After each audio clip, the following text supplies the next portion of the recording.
Juges, chapitre 1.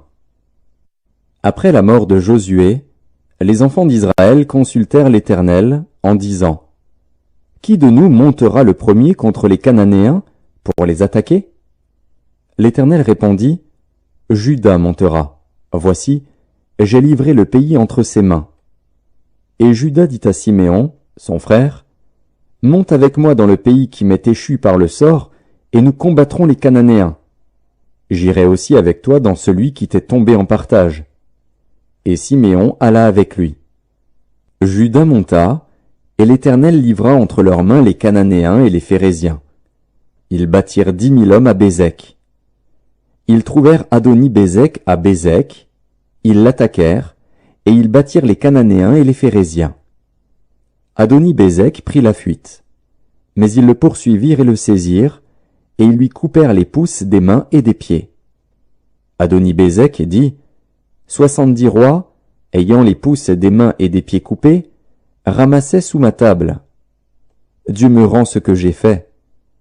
On l'emmena à Jérusalem, et il y mourut. Les fils de Juda attaquèrent Jérusalem et la prirent. Ils la frappèrent du tranchant de l'épée et mirent le feu à la ville. Les fils de Juda descendirent ensuite pour combattre les Cananéens qui habitaient la montagne, la contrée du Midi et la plaine. Juda marcha contre les Cananéens qui habitaient à Hébron, appelé autrefois Kirjat Arba. Et il bâtit Sheshaï, Aïman et Talmaï. De là il marcha contre les habitants de Débir. Débir s'appelait autrefois Kirjat Séfer. Caleb dit: Je donnerai ma fille Aksa pour femme à celui qui battra Kirjat Séfer et qui la prendra. Othniel, fils de Kénaz, frère cadet de Caleb, s'en empara. Et Caleb lui donna pour femme sa fille Aksa. Lorsqu'elle fut entrée chez Othniel, elle le sollicita de demander à son père un champ. Elle descendit de dessus son âne, et Caleb lui dit: Qu'as-tu? Elle lui répondit: Fais-moi un présent, car tu m'as donné une terre du Midi. Donne-moi aussi des sources d'eau. Et Caleb lui donna les sources supérieures et les sources inférieures. Les fils du Kénien, beau-père de Moïse, montèrent de la ville des palmiers, avec les fils de Juda, dans le désert de Juda au midi d'Arad, et ils allèrent s'établir parmi le peuple. Juda se mit en marche avec Siméon, son frère, et ils bâtirent les Cananéens qui habitaient à Tséphat. Ils dévouèrent la ville par interdit, et on l'appela Horma. Juda s'empara encore de Gaza et de son territoire, d'Ascalon et de son territoire, et d'Écron et de son territoire. L'Éternel fut avec Juda. Et Juda se rendit maître de la montagne, mais il ne put chasser les habitants de la plaine, parce qu'ils avaient des chars de fer. On donna Hébron à Caleb, comme l'avait dit Moïse, et il en chassa les 3 fils d'Anak. Les fils de Benjamin ne chassèrent point les Jébusiens qui habitaient à Jérusalem. Et les Jébusiens ont habité jusqu'à ce jour dans Jérusalem avec les fils de Benjamin. La maison de Joseph monta aussi contre Béthel, et l'Éternel fut avec eux. La maison de Joseph fit explorer Béthel, qui s'appelait autrefois Luz. Les gardes virent un homme qui sortait de la ville, et ils lui dirent: Montre-nous par où nous pourrons entrer dans la ville, et nous te ferons grâce. Il leur montra par où ils pourraient entrer dans la ville. Et ils frappèrent la ville du tranchant de l'épée. Mais ils laissèrent aller cet homme et toute sa famille. Cet homme se rendit dans le pays des Hétiens. Il bâtit une ville, et lui donna le nom de Luz, nom qu'elle a porté jusqu'à ce jour. Manassé ne chassa point les habitants de Beth-Shean et des villes de son ressort, de Tahanak et des villes de son ressort, de Dor et des villes de son ressort, de Gibléam et des villes de son ressort, de Megiddo et des villes de son ressort. Et les Cananéens voulurent rester dans ce pays. Lorsqu'Israël fut assez fort, il assujettit les Cananéens à un tribut, mais il ne les chassa point. Éphraïm ne chassa point les Cananéens qui habitaient à Gézer, et les Cananéens habitèrent au milieu d'Éphraïm à Gézer. Zabulon ne chassa point les habitants de Kitron, ni les habitants de Nahalol. Et les Cananéens habitèrent au milieu de Zabulon, mais ils furent assujettis à un tribut. Azer ne chassa point les habitants d'Akko, ni les habitants de Sidon, ni ceux d'Aklal, d'Akzib, de Helba, d'Aphik et de Rehob. Et les Azérites habitèrent au milieu des Cananéens, habitants du pays, car ils ne les chassèrent point. Nephtali ne chassa point les habitants de Beth-Shemesh, ni les habitants de Beth-Anath, et il habita au milieu des Cananéens, habitants du pays, mais les habitants de Beth-Shemesh et de Beth-Anath furent assujettis à un tribut. Les Amoréens repoussèrent dans la montagne les fils de Dan, et ne les laissèrent pas descendre dans la plaine. Les Amoréens voulurent rester à Ar-Hérès, à Ajalon et à Shaalbim, mais la main de la maison de Joseph s'appesantit sur eux, et ils furent assujettis à un tribut. Le territoire des Amoréens s'étendait depuis la montée d'Akrabim, depuis Séla, et en dessus. Juges, chapitre 2.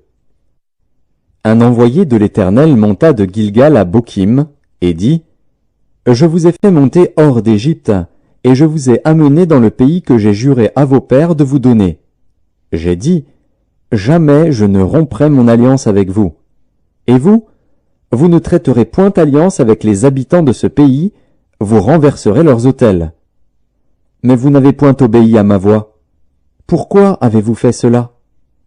J'ai dit alors, je ne les chasserai point devant vous, mais ils seront à vos côtés, et leurs dieux vous seront un piège. Lorsque l'envoyé de l'Éternel eut dit ces paroles à tous les enfants d'Israël, le peuple éleva la voix et pleura. Ils donnèrent à ce lieu le nom de Bokim, et ils y offrirent des sacrifices à l'Éternel. Josué renvoya le peuple, et les enfants d'Israël allèrent chacun dans son héritage pour prendre possession du pays. Le peuple servit l'Éternel pendant toute la vie de Josué, et pendant toute la vie des anciens qui survécurent à Josué et qui avaient vu toutes les grandes choses que l'Éternel avait faites en faveur d'Israël. Josué, fils de Nun, serviteur de l'Éternel, mourut âgé de 110 ans. On l'ensevelit dans le territoire qu'il avait eu en partage, à Timnath-Hérès, dans la montagne d'Éphraïm, au nord de la montagne de Gaash. Toute cette génération fut recueillie auprès de ses pères, et il s'éleva après elle une autre génération qui ne connaissait point l'Éternel, ni ce qu'il avait fait en faveur d'Israël. Les enfants d'Israël firent alors ce qui déplaît à l'Éternel, et ils servirent les Baals. Ils abandonnèrent l'Éternel, le Dieu de leur père, qui les avait fait sortir du pays d'Égypte, et ils allèrent après d'autres dieux d'entre les dieux des peuples qui les entouraient. Ils se prosternèrent devant eux, et ils irritèrent l'Éternel. Ils abandonnèrent l'Éternel, et ils servirent Baal et les Astartés. La colère de l'Éternel s'enflamma contre Israël. Il les livra entre les mains de pillards qui les pillèrent, il les vendit entre les mains de leurs ennemis d'alentour, et ils ne purent plus résister à leurs ennemis. Partout où ils allaient, la main de l'Éternel était contre eux pour leur faire du mal, comme l'Éternel l'avait dit, comme l'Éternel le leur avait juré. Ils furent ainsi dans une grande détresse.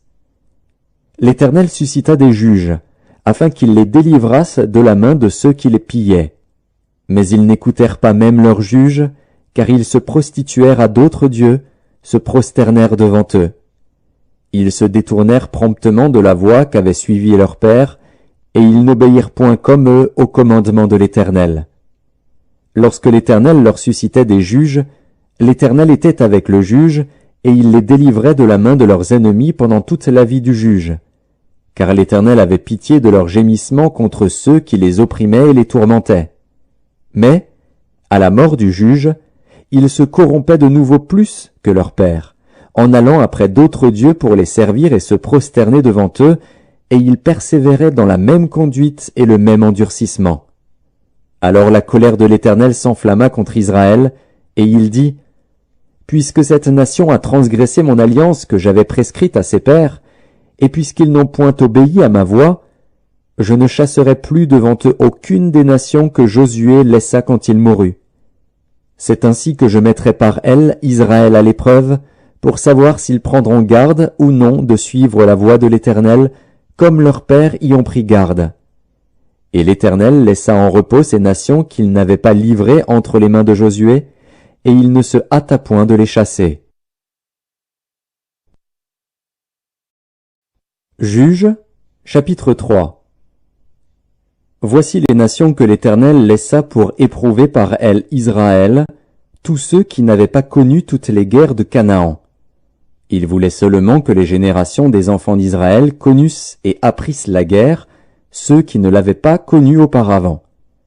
Ces nations étaient les 5 princes des Philistins, tous les Cananéens, les Sidoniens et les Héviens qui habitaient la montagne du Liban, depuis la montagne de Baal-Hermon jusqu'à l'entrée de Hamath. Ces nations servirent à mettre Israël à l'épreuve, afin que l'Éternel sût s'ils obéiraient au commandement qu'il avait prescrit à leur père par Moïse. Et les enfants d'Israël habitèrent au milieu des Cananéens, des Hétiens, des Amoréens, des Phéréziens, des Héviens et des Jébusiens. Ils prirent leurs filles pour femmes, ils donnèrent à leurs fils leurs propres filles, et ils servirent leur Dieu. Les enfants d'Israël firent ce qui déplaît à l'Éternel, ils oublièrent l'Éternel, et ils servirent les Baals et les idoles. La colère de l'Éternel s'enflamma contre Israël, et il les vendit entre les mains de Cushan-Rishéataïm, roi de Mésopotamie. Et les enfants d'Israël furent asservis 8 ans à Cushan-Rishéataïm. Les enfants d'Israël crièrent à l'Éternel, et l'Éternel leur suscita un libérateur qui les délivra, Othniel, fils de Kénaz, frère cadet de Caleb. L'esprit de l'Éternel fut sur lui. Il devint juge en Israël, et il partit pour la guerre. L'Éternel livra entre ses mains Cushan-Rishéataïm, roi de Mésopotamie, et sa main fut puissante contre Cushan-Rishéataïm. Le pays fut en repos pendant 40 ans, et Othniel, fils de Kénaz, mourut. Les enfants d'Israël firent encore ce qui déplaît à l'Éternel, et l'Éternel fortifia Églon, roi de Moab, contre Israël, parce qu'ils avaient fait ce qui déplaît à l'Éternel. Églon réunit à lui les fils d'Ammon et les Amalécites, et il se mit en marche. Il battit Israël, et ils s'emparèrent de la ville des palmiers. Et les enfants d'Israël furent asservis 18 ans à Églon, roi de Moab. Les enfants d'Israël crièrent à l'Éternel, et l'Éternel leur suscita un libérateur, Éhud, fils de Guéra, benjamite, qui ne se servait pas de la main droite. Les enfants d'Israël envoyèrent par lui un présent à Églon, roi de Moab.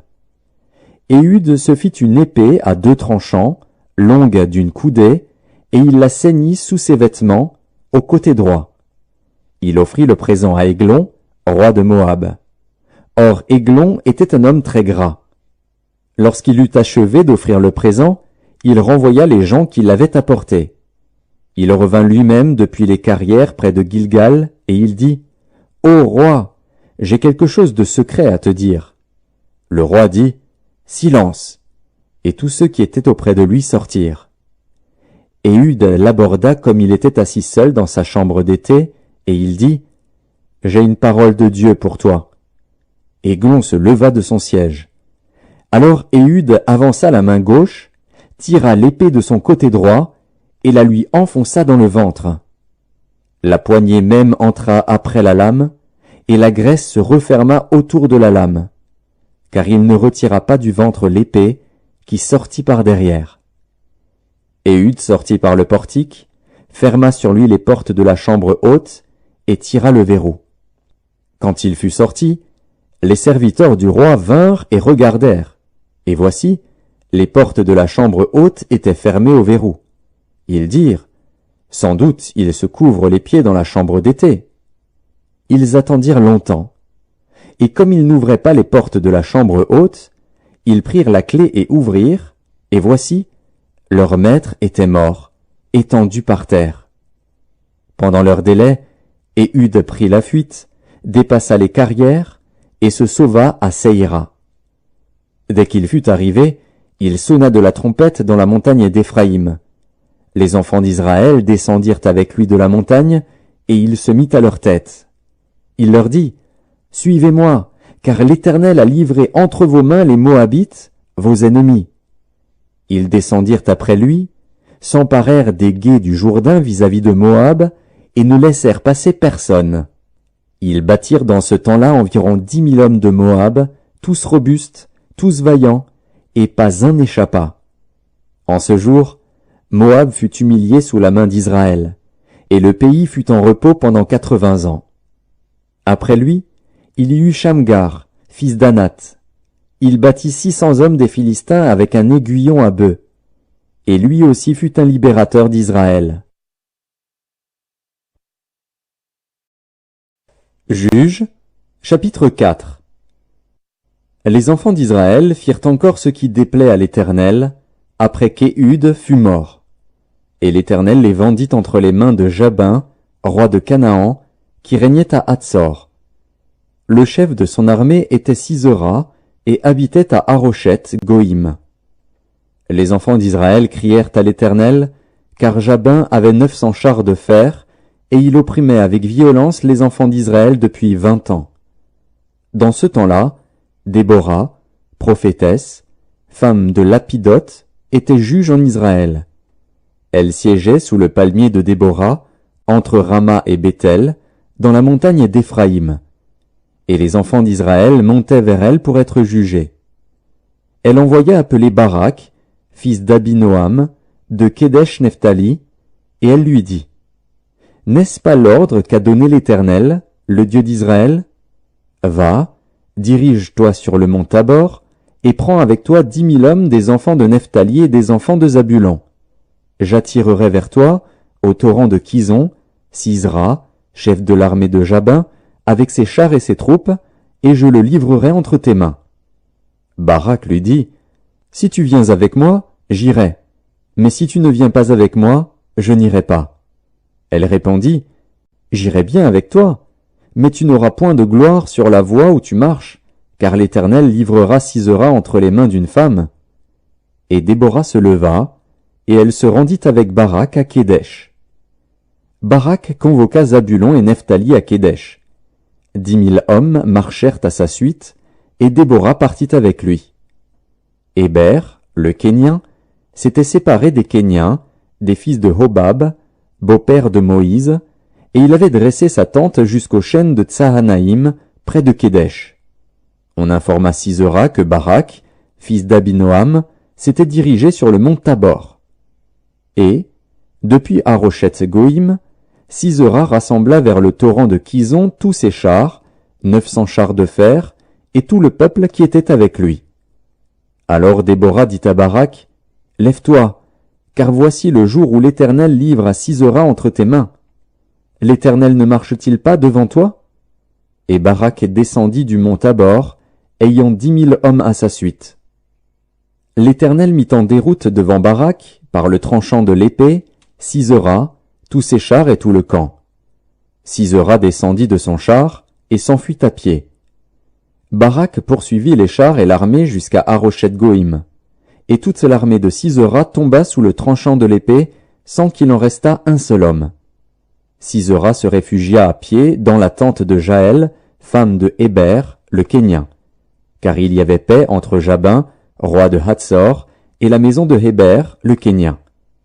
Jaël sortit au-devant de Sisera et lui dit, « Entre, mon seigneur, entre chez moi, ne crains point. » Il entra chez elle dans la tente, et elle le cacha sous une couverture. Il lui dit, « Donne-moi, je te prie, un peu d'eau à boire, car j'ai soif. » Elle ouvrit l'outre du lait, lui donna à boire, et le couvrit. Il lui dit encore, « Tiens-toi à l'entrée de la tente, et si l'on vient t'interroger en disant, « Y a-t-il ici quelqu'un ?» tu répondras, « Non. » Jaël, femme de Héber, saisit un pieu de la tente, prit en main le marteau, s'approcha de lui doucement et lui enfonça dans la tempe le pieu qui pénétra en terre. Il était profondément endormi et accablé de fatigue, et il mourut. Comme Barak poursuivait Sisera, Jaël sortit à sa rencontre et lui dit, « Viens, et je te montrerai l'homme que tu cherches. » Il entra chez elle, et voici, Sisera était étendu mort, le pieu dans la tempe. En ce jour, Dieu humilia Jabin, roi de Canaan, devant les enfants d'Israël. Et la main des enfants d'Israël s'appesantit de plus en plus sur Jabin, roi de Canaan, jusqu'à ce qu'ils eussent exterminé Jabin, roi de Canaan. Juges, chapitre 5.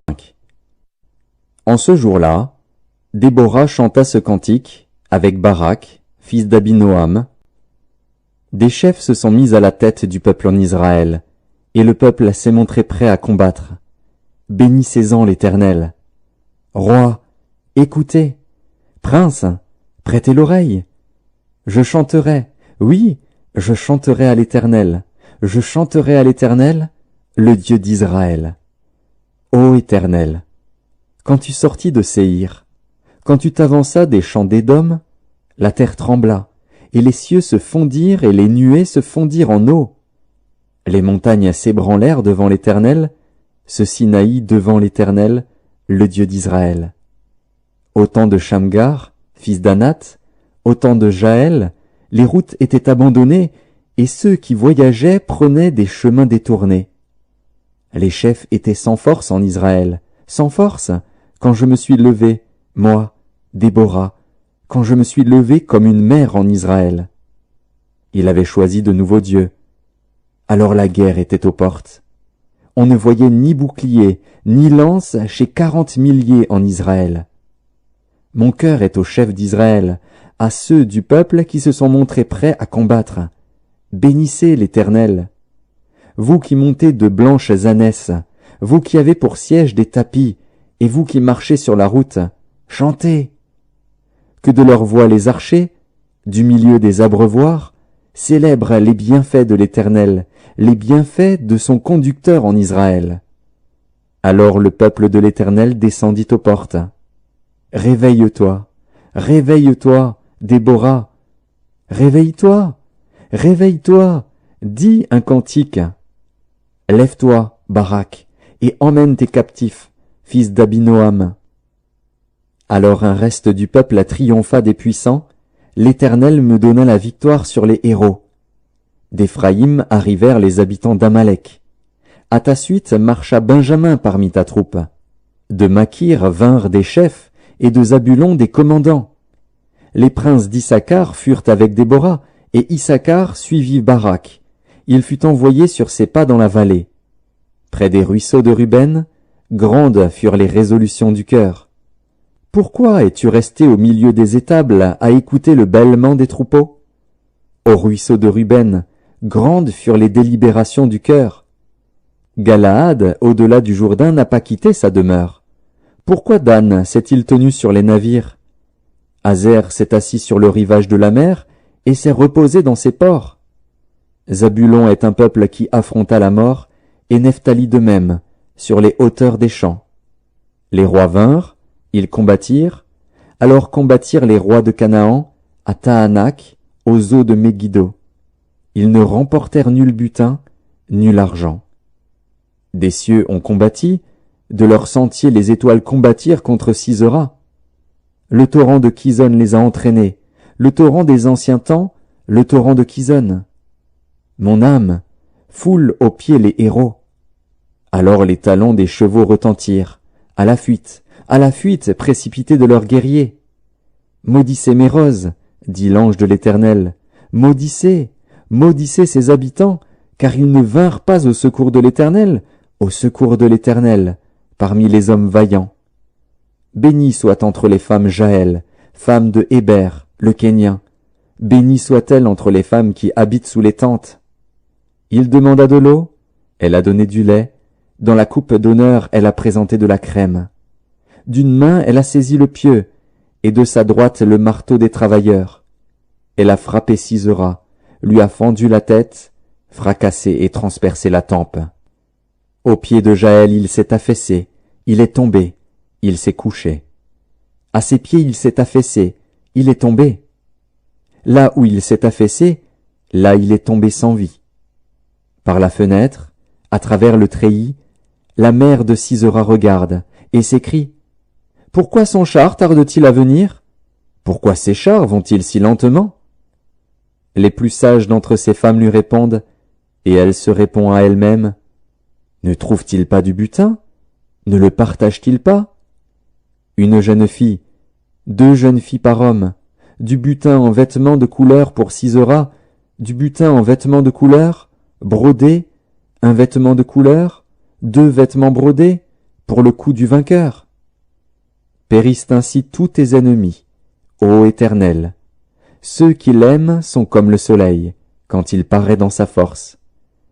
Le pays fut en repos pendant 40 ans.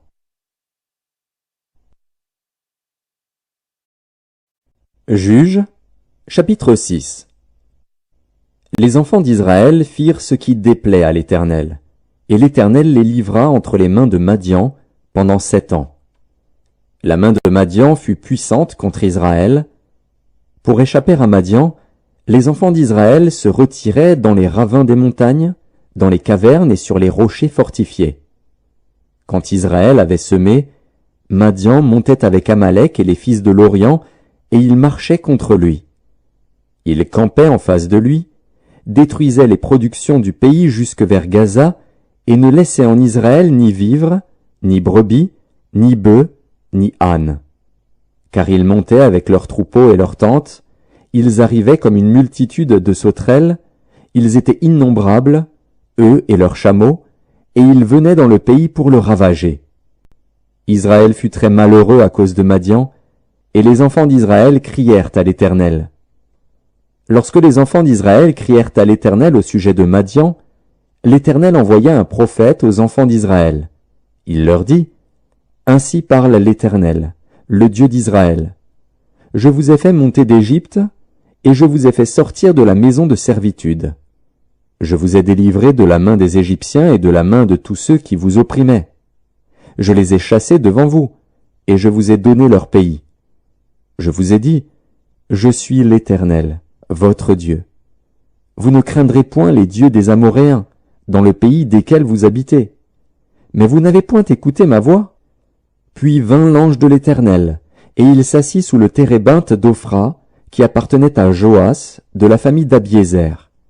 Gédéon, son fils, battait du froment au pressoir, pour le mettre à l'abri de Madian. L'ange de l'Éternel lui apparut, et lui dit, « L'Éternel est avec toi, vaillant héros. » Gédéon lui dit, « Ah, mon Seigneur, si l'Éternel est avec nous, pourquoi toutes ces choses nous sont-elles arrivées? Et où sont tous ces prodiges que nos pères nous racontent, quand ils disent, « L'Éternel ne nous a-t-il pas fait monter hors d'Égypte? » Maintenant l'Éternel nous abandonne, et il nous livre entre les mains de Madian. L'Éternel se tourna vers lui, et dit, « Va avec cette force que tu as, et délivre Israël de la main de Madian. N'est-ce pas moi qui t'envoie? » Gédéon lui dit, « Ah, mon Seigneur, avec quoi délivrerai-je Israël?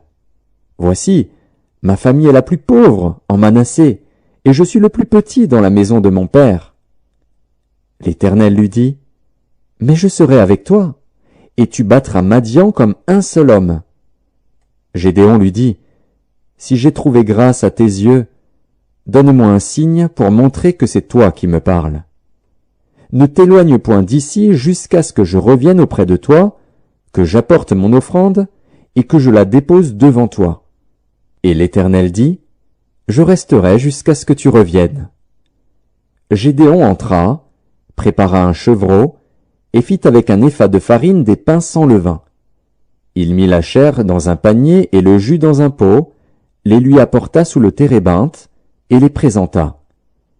L'ange de Dieu lui dit, « Prends la chair et les pains sans levain, pose-les sur ce rocher, et répands le jus. » Et il fit ainsi. L'ange de l'Éternel avança l'extrémité du bâton qu'il avait à la main, et toucha la chair et les pains sans levain. Alors il s'éleva du rocher un feu qui consuma la chair et les pains sans levain. Et l'ange de l'Éternel disparut à ses yeux. Gédéon, voyant que c'était l'ange de l'Éternel, dit, « Malheur à moi, Seigneur Éternel, car j'ai vu l'ange de l'Éternel face à face. » Et l'Éternel lui dit, « Sois en paix, ne crains point, tu ne mourras pas. » Gédéon bâtit là un autel à l'Éternel, et lui donna pour nom l'Éternel paix. Il existe encore aujourd'hui à Ophra, qui appartenait à la famille d'Abiézer. Dans la même nuit, l'Éternel dit à Gédéon, « Prends le jeune taureau de ton père, et un second taureau de 7 ans. Renverse l'autel de Baal qui est à ton père, et abat le pieu sacré qui est dessus. Tu bâtiras ensuite et tu disposeras, sur le haut de ce rocher, un autel à l'Éternel ton Dieu. Tu prendras le second taureau, et tu offriras un holocauste, avec le bois de l'idole que tu auras abattu. Gédéon prit 10 hommes parmi ses serviteurs, et fit ce que l'Éternel avait dit. Mais, comme il craignait la maison de son père et les gens de la ville, il l'exécuta de nuit, et non de jour. Lorsque les gens de la ville se furent levés de bon matin, voici, l'autel de Baal était renversé, le pieu sacré placé dessus était abattu, et le second taureau était offert en holocauste sur l'autel qui avait été bâti.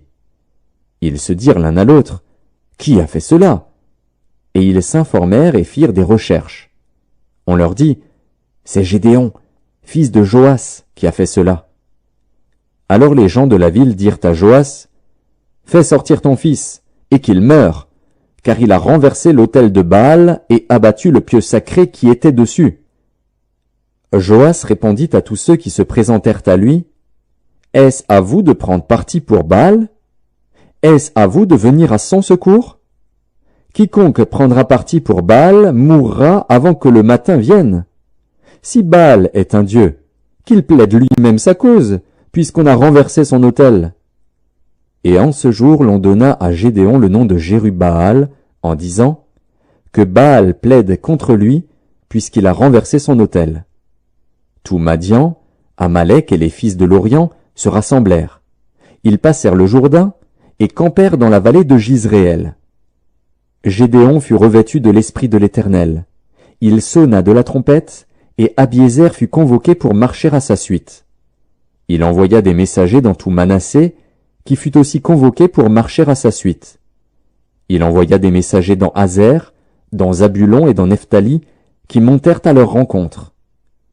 Gédéon dit à Dieu, « Si tu veux délivrer Israël par ma main, comme tu l'as dit, voici, je vais mettre une toison de laine dans l'air. Si la toison seule se couvre de rosée et que tout le terrain reste sec, je connaîtrai que tu délivreras Israël par ma main, comme tu l'as dit. » Et il arriva ainsi. Le jour suivant, il se leva de bon matin, pressa la toison, et en fit sortir la rosée, qui donna de l'eau plein une coupe. Gédéon dit à Dieu, « Que ta colère ne s'enflamme point contre moi, et je ne parlerai plus que cette fois. Je voudrais seulement faire encore une épreuve avec la toison. Que la toison seule reste sèche, et que tout le terrain se couvre de rosée. » Et Dieu fit ainsi cette nuit-là. La toison seule resta sèche, et tout le terrain se couvrit de rosée. Juges, chapitre 7. Jérubbaal, qui est Gédéon, et tout le peuple qui était avec lui, se levèrent de bon matin, et campèrent près de la source de Harod. Le camp de Madian était au nord de Gédéon, vers la colline de Morée, dans la vallée. L'Éternel dit à Gédéon, « Le peuple que tu as avec toi est trop nombreux pour que je livre Madian entre ses mains. Il pourrait en tirer gloire contre moi, et dire, « C'est ma main qui m'a délivré. » Publie donc ceci aux oreilles du peuple. Que celui qui est craintif et qui a peur s'en retourne et s'éloigne de la montagne de Galaad. 22 000 hommes parmi le peuple s'en retournèrent, et il en resta 10 000. L'Éternel dit à Gédéon, « Le peuple est encore trop nombreux. Fais-les descendre vers l'eau, et là je t'en ferai le triage. Celui dont je te dirai, que celui-ci aille avec toi, ira avec toi. Et celui dont je te dirai, que celui-ci n'aille pas avec toi, n'ira pas avec toi. » Gédéon fit descendre le peuple vers l'eau, et l'Éternel dit à Gédéon, « Tous ceux qui laperont l'eau avec la langue comme lappe le chien, tu les sépareras de tous ceux qui se mettront à genoux pour boire. » Ceux qui lapèrent l'eau en la portant à la bouche avec leurs mains furent au nombre de 300 hommes, et tout le reste du peuple se mit à genoux pour boire. Et l'Éternel dit à Gédéon, « C'est par les 300 hommes qui ont lapé que je vous sauverai et que je livrerai Madian entre tes mains. Que tout le reste du peuple s'en aille chacun chez soi. » On prit les vivres du peuple et ses trompettes. Puis Gédéon renvoya tous les hommes d'Israël chacun dans sa tente, et il retint les 300 hommes. Le camp de Madian était au-dessous de lui dans la vallée. L'Éternel dit à Gédéon pendant la nuit, « Lève-toi, descends au camp, car je l'ai livré entre tes mains. Si tu crains de descendre, descends-y avec Pura, ton serviteur. Tu écouteras ce qu'ils diront, et après cela tes mains seront fortifiées. Descends donc au camp. » Il descendit avec Pura, son serviteur, jusqu'aux avant-postes du camp. Madian, Amalek et tous les fils de l'Orient étaient répandus dans la vallée comme une multitude de sauterelles, et leurs chameaux étaient innombrables comme le sable qui est sur le bord de la mer. Gédéon arriva, et voici, un homme racontait à son camarade un songe. Il disait, « J'ai eu un songe. » Et voici, un gâteau de pain d'orge roulait dans le camp de Madian. Il est venu heurter jusqu'à la tente, et elle est tombée. Il l'a retournée sans dessus-dessous, et elle a été renversée. Son camarade répondit et dit, « Ce n'est pas autre chose que l'épée de Gédéon, fils de Joas, homme d'Israël. Dieu a livré entre ses mains Madian et tout le camp. » Lorsque Gédéon eut entendu le récit du songe et son explication, il se prosterna, revint au camp d'Israël et dit, « Levez-vous, car l'Éternel a livré entre vos mains le camp de Madian. » Il divisa en 3 corps les 300 hommes, et il leur remit à tous des trompettes et des cruches vides, avec des flambeaux dans les cruches. Il leur dit, « Vous me regarderez et vous ferez comme moi. Dès que j'aborderai le camp, vous ferez ce que je ferai.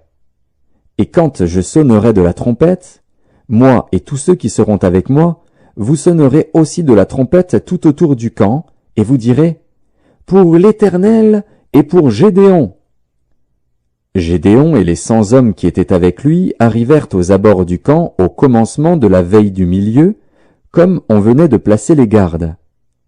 Ils sonnèrent de la trompette et brisèrent les cruches qu'ils avaient à la main. Les 3 corps sonnèrent de la trompette et brisèrent les cruches. Ils saisirent de la main gauche les flambeaux et de la main droite les trompettes pour sonner, et ils s'écrièrent « Épée pour l'Éternel et pour Gédéon !» Ils restèrent chacun à sa place autour du camp, et tout le camp se mit à courir, à pousser des cris et à prendre la fuite. Les 300 hommes sonnèrent encore de la trompette, et, dans tout le camp, l'Éternel leur fit tourner l'épée les uns contre les autres.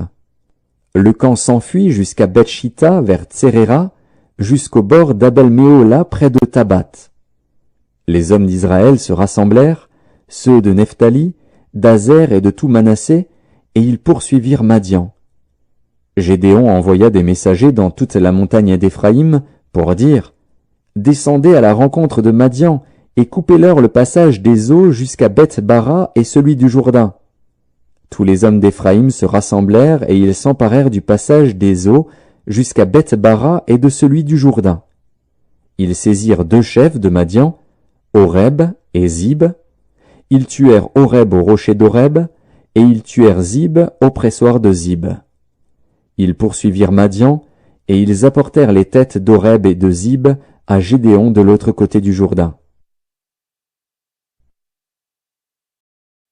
Juges, chapitre 8. Les hommes d'Éphraïm dirent à Gédéon, « Que signifie cette manière d'agir envers nous? Pourquoi ne pas nous avoir rappelés quand tu es allé combattre Madian ?» Et ils eurent avec lui une violente querelle. Gédéon leur répondit, « Qu'ai-je fait en comparaison de vous? Le grappillage d'Éphraïm ne vaut-il pas mieux que la vendange d'Abiézer? C'est entre vos mains que Dieu a livré les chefs de Madian, Oreb et Zib. Qu'ai-je donc pu faire en comparaison de vous? » Lorsqu'il eut ainsi parlé, leur colère contre lui s'apaisa. Gédéon arriva au Jourdain, et il le passa, lui et les 300 hommes qui étaient avec lui, fatigués, mais poursuivant toujours.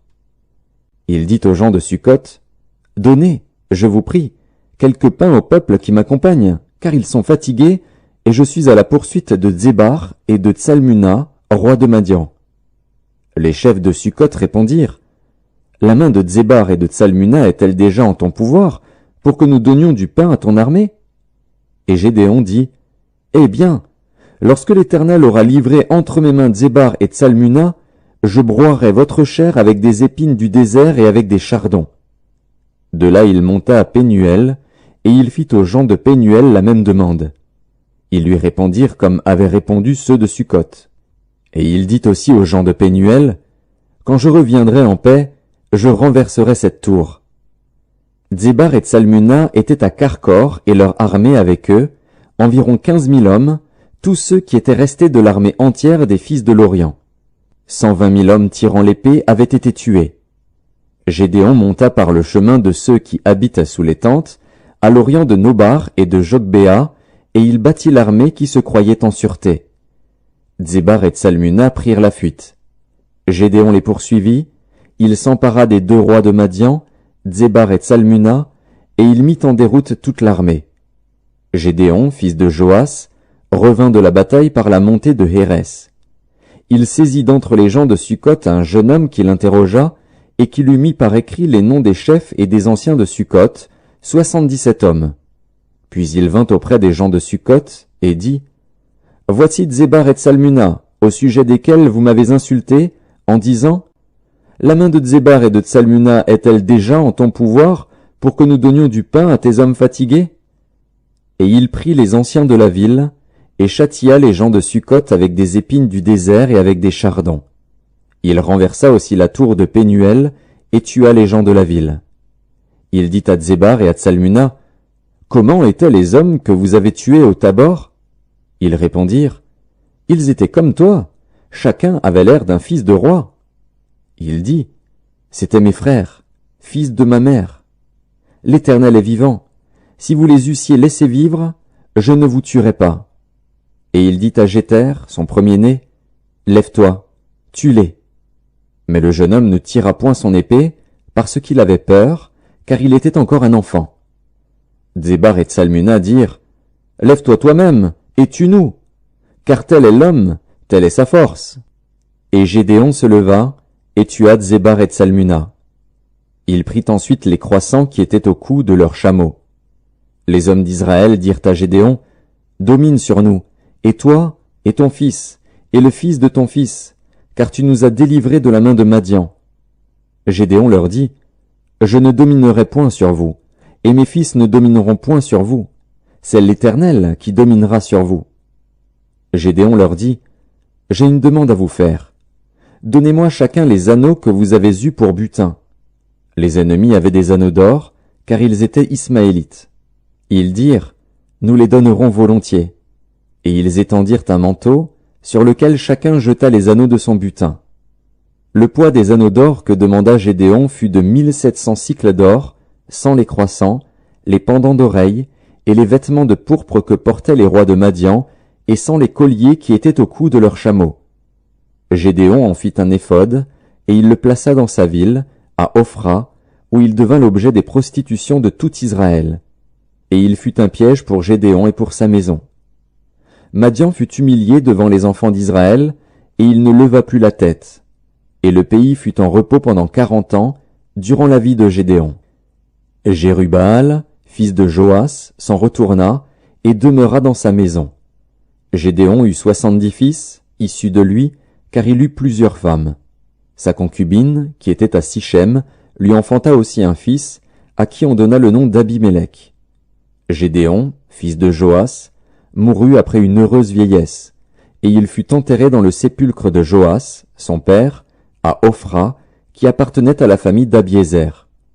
Lorsque Gédéon fut mort, les enfants d'Israël recommencèrent à se prostituer au Baal, et ils prirent Baal-Bérith pour leur Dieu. Les enfants d'Israël ne se souvinrent point de l'Éternel, leur Dieu, qui les avait délivrés de la main de tous les ennemis qui les entouraient. Et ils n'eurent point d'attachement pour la maison de Jérubbaal, de Gédéon, après tout le bien qu'il avait fait à Israël. Juges, chapitre 9. Abimélec, fils de Jérubbaal, se rendit à Sichem vers les frères de sa mère, et voici comment il leur parla, ainsi qu'à toute la famille de la maison du père de sa mère. Dites, je vous prie, aux oreilles de tous les habitants de Sichem.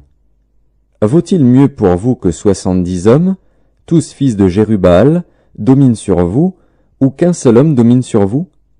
et souvenez-vous que je suis votre os et votre chair. » Les frères de sa mère répétèrent pour lui toutes ces paroles aux oreilles de tous les habitants de Sichem, et leur cœur inclina en faveur d'Abimélec, car ils se disaient, « C'est notre frère. » Ils lui donnèrent 70 cycles d'argent, qu'ils enlevèrent de la maison de Baal-Bérith. Abimélec s'en servit pour acheter des misérables et des turbulents qui allèrent après lui. Il vint dans la maison de son père à Ophra, et il tua ses frères, fils de Jérubbaal, 70 hommes, sur une même pierre. Il n'échappa que Jotham, le plus jeune fils de Jérubbaal, car il s'était caché. Tous les habitants de Sichem et toute la maison de Milo se rassemblèrent, ils vinrent et proclamèrent roi Abimélec près du chêne planté dans Sichem. Jotham en fut informé. Il alla se placer sur le sommet de la montagne de Garizim, et voici ce qu'il leur cria à haute voix. « Écoutez-moi, habitants de Sichem, et que Dieu vous écoute. » Les arbres partirent pour aller oindre un roi et le mettre à leur tête. Ils dirent à l'olivier, « Règne sur nous. » Mais l'olivier leur répondit, « Renoncerai-je à mon huile, qui m'assure les hommages de Dieu et des hommes, pour aller planer sur les arbres ?»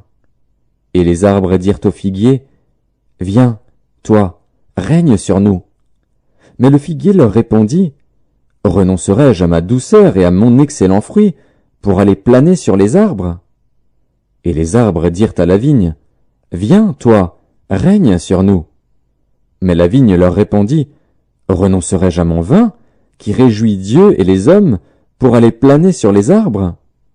Alors tous les arbres dirent au buisson d'épines, « Viens, toi, règne sur nous. » Et le buisson d'épines répondit aux arbres, « Si c'est de bonne foi que vous voulez moindre pour votre roi, venez, réfugiez-vous sous mon ombrage. Sinon, un feu sortira du buisson d'épines et dévorera les cèdres du Liban. » Maintenant, est-ce de bonne foi et avec intégrité que vous avez agi en proclamant roi Abimélec? Avez-vous eu de la bienveillance pour Jérubbaal et sa maison? L'avez-vous traité selon les services qu'il a rendus? Car mon père a combattu pour vous, il a exposé sa vie, et il vous a délivré de la main de Madian. Et vous, vous vous êtes levé contre la maison de mon père, vous avez tué ses fils, 70 hommes, sur une même pierre, et vous avez proclamé roi sur les habitants de Sichem Abimélec, fils de sa servante, parce qu'il est votre frère. Si c'est de bonne foi et avec intégrité qu'en ce jour vous avez agi envers Jérubbaal et sa maison, eh bien, qu'Abimélec fasse votre joie, et que vous fassiez aussi la sienne. Sinon, qu'un feu sorte d'Abimélec et dévore les habitants de Sichem et la maison de Milo, et qu'un feu sorte des habitants de Sichem et de la maison de Milo et dévore Abimélec. » Jotham se retira et prit la fuite. Il s'en alla à Ber, où il demeura loin d'Abimélec, son frère. Abimélec avait dominé 3 ans sur Israël. Alors Dieu envoya un mauvais esprit entre Abimélec et les habitants de Sichem, et les habitants de Sichem furent infidèles à Abimélec, afin que la violence commise sur les 70 fils de Jérubbaal reçût son châtiment, et que leur sang retombât sur Abimélec, leur frère, qui les avait tués, et sur les habitants de Sichem, qu'il avait aidé à tuer ses frères. Les habitants de Sichem placèrent en embuscade contre lui, sur les sommets des montagnes, des gens qui dépouillaient tous ceux qui passaient près d'eux sur le chemin. Et cela fut rapporté à Abimélec. Gaal, fils d'Ébed, vint avec ses frères, et ils passèrent à Sichem. Les habitants de Sichem eurent confiance en lui. Ils sortirent dans la campagne, vendangèrent leurs vignes, foulèrent les raisins, et se livrèrent à des réjouissances. Ils entrèrent dans la maison de leur Dieu, ils mangèrent et burent, et ils maudirent Abimélec. Et Gaal, fils d'Ébed, disait, « Qui est Abimélec, et qu'est Sichem, pour que nous servions Abimélec? N'est-il pas fils de Jérubbaal, et Zébul n'est-il pas son commissaire? Servez les hommes de Hamor, père de Sichem. Mais nous, pourquoi servirions-nous Abimélec? Oh, si j'étais le maître de ce peuple, je renverserais Abimélec. » Et il disait d'Abimélec, « Renforce ton armée, mets-toi en marche. » Zébul, gouverneur de la ville, apprit ce que disait Gaal, fils d'Ébed, et sa colère s'enflamma. Il envoya secrètement des messagers à Abimélec pour lui dire « Voici, Gaal, fils d'Ébed, et ses frères, sont venus à Sichem, et ils soulèvent la ville contre toi. Maintenant, pars de nuit, toi et le peuple qui est avec toi, et mets-toi en embuscade dans la campagne.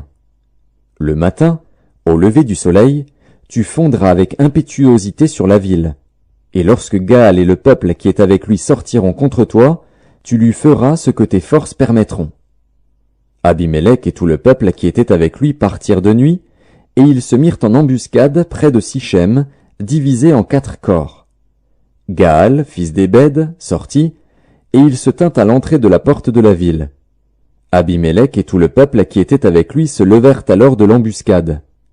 Gaal aperçut le peuple, et il dit à Zébul, « Voici un peuple qui descend du sommet des montagnes. » Zébul lui répondit, « C'est l'ombre des montagnes que tu prends pour des hommes. » Gaal, reprenant la parole, dit, « C'est bien un peuple qui descend des hauteurs du pays, et une troupe arrive par le chemin du chêne des devins. » Zébul lui répondit, « Où donc est ta bouche, toi qui disais, « Qui est Abimélec pour que nous le servions » N'est-ce point là le peuple que tu méprisais?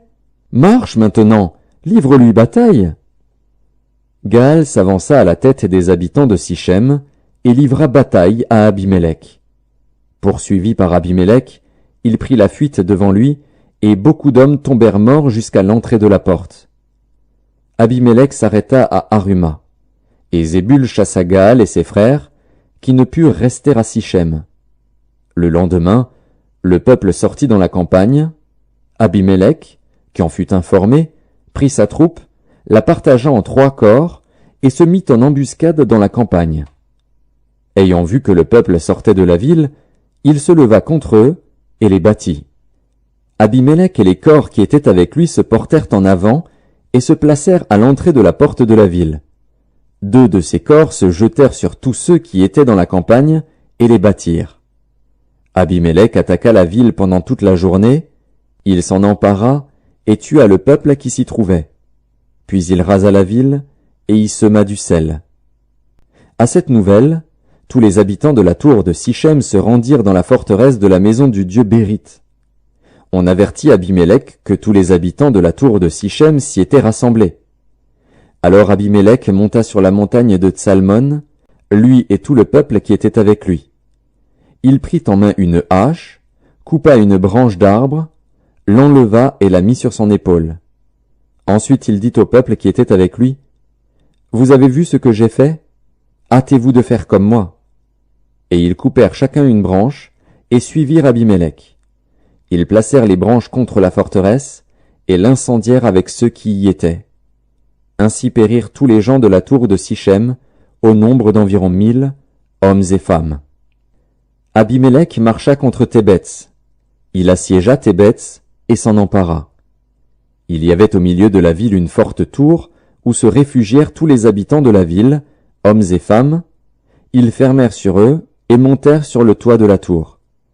Abimélec parvint jusqu'à la tour. Il l'attaqua, et s'approcha de la porte pour y mettre le feu. Alors une femme lança sur la tête d'Abimélec un morceau de meule de moulin, et lui brisa le crâne. Aussitôt il appela le jeune homme qui portait ses armes, et lui dit, « Tire ton épée, et donne-moi la mort, de peur qu'on ne dise de moi, c'est une femme qui l'a tué. » Le jeune homme le perça, et il mourut. Quand les hommes d'Israël virent qu'Abimélec était mort, ils s'en allèrent chacun chez soi. Ainsi Dieu fit retomber sur Abimélec le mal qu'il avait fait à son père, en tuant ses 70 frères, et Dieu fit retomber sur la tête des gens de Sichem tout le mal qu'ils avaient fait. Ainsi s'accomplit sur eux la malédiction de Jotham, fils de Jérubbaal. Juges, chapitre 10. Après Abimélec, Tola, fils de Pua, fils de Dodo, homme d'Issachar, se leva pour délivrer Israël. Il habitait à Shamir, dans la montagne d'Éphraïm. Il fut juge en Israël pendant 23 ans. Puis il mourut et fut enterré à Shamir. Après lui, se leva Jaïr, le Galaadite, qui fut juge en Israël pendant 22 ans. Il avait 30 fils, qui montaient sur 30 ânons, et qui possédait 30 villes, appelées encore aujourd'hui bourgs de Jaïr, et situées dans le pays de Galaad.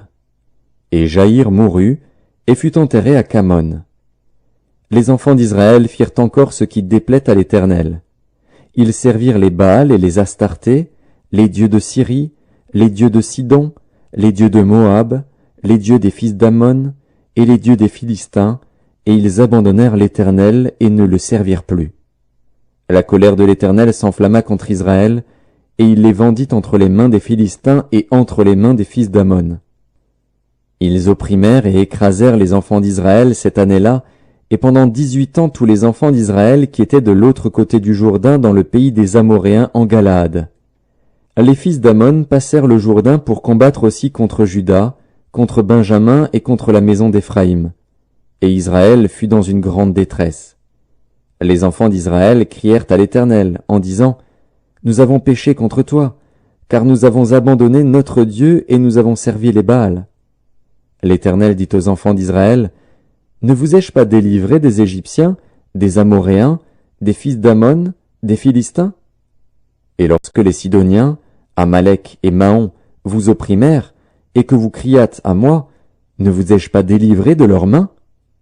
Mais vous m'avez abandonné, et vous avez servi d'autres dieux. C'est pourquoi je ne vous délivrerai plus. Allez, invoquez les dieux que vous avez choisis, qu'ils vous délivrent au temps de votre détresse. » Les enfants d'Israël dirent à l'Éternel, « Nous avons péché, traite-nous comme il te plaira. Seulement, daigne nous délivrer aujourd'hui. » Et ils ôtèrent les dieux étrangers du milieu d'eux, et servirent l'Éternel, qui fut touché des maux d'Israël.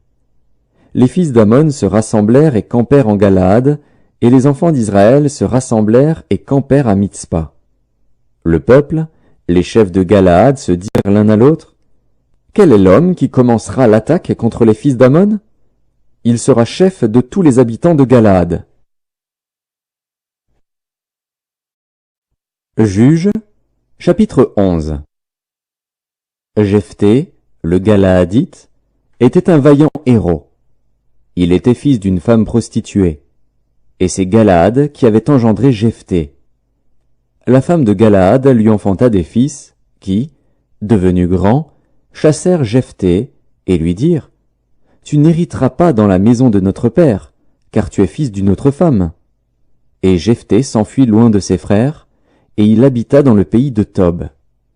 Des gens de rien se rassemblèrent auprès de Jephthé, et ils faisaient avec lui des excursions.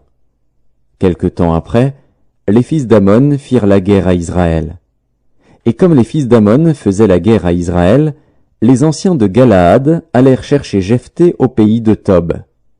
Ils dirent à Jephthé, « Viens, tu seras notre chef, et nous combattrons les fils d'Ammon. » Jephthé répondit aux anciens de Galaad, « N'avez-vous pas eu de la haine pour moi, et ne m'avez-vous pas chassé de la maison de mon père?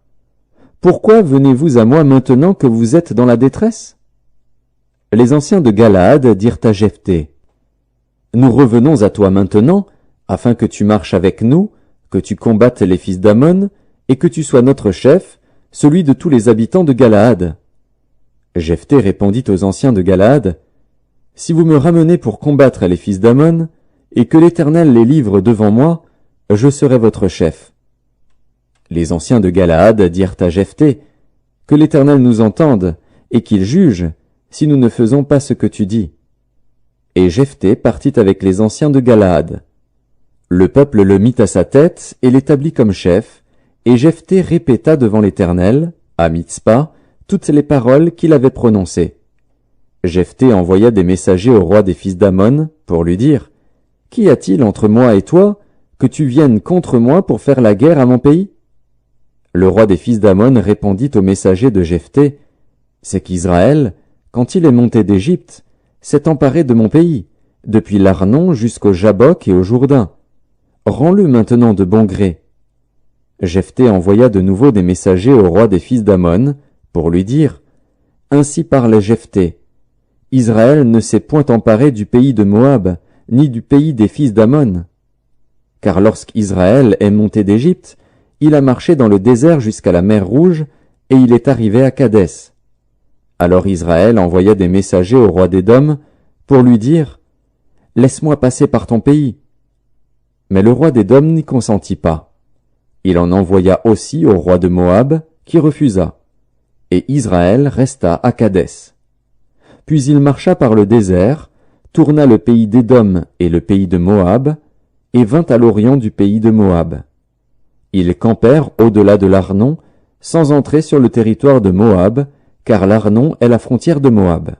Israël envoya des messagers à Sion, roi des Amoréens, roi de Hesbon, et Israël lui dit « Laisse-nous passer par ton pays jusqu'au lieu où nous allons. » Mais Sion n'eut pas assez confiance en Israël pour le laisser passer sur son territoire. Il rassembla tout son peuple, campa à Jahatz, et combattit Israël. L'Éternel, le Dieu d'Israël, livra Sion et tout son peuple entre les mains d'Israël, qui les battit. Israël s'empara de tout le pays des Amoréens établis dans cette contrée. Ils s'emparèrent de tout le territoire des Amoréens, depuis l'Arnon jusqu'au Jabbok, et depuis le désert jusqu'au Jourdain. Et maintenant que l'Éternel, le Dieu d'Israël, a chassé les Amoréens devant son peuple d'Israël, est-ce toi qui aurais la possession de leur pays? Ce que ton Dieu Kémosh te donne à posséder, ne le posséderais-tu pas? Et tout ce que l'Éternel, notre Dieu, a mis en notre possession devant nous, nous ne le posséderions pas? Vaux-tu donc mieux que Balak, fils de Tsippor, roi de Moab? A-t-il contesté avec Israël, ou lui a-t-il fait la guerre? Voilà 300 ans qu'Israël habite à Hesbon et dans les villes de son ressort, à Aroër et dans les villes de son ressort, et dans toutes les villes qui sont sur les bords de l'Arnon. Pourquoi ne lui avez-vous pas enlevé pendant ce temps-là?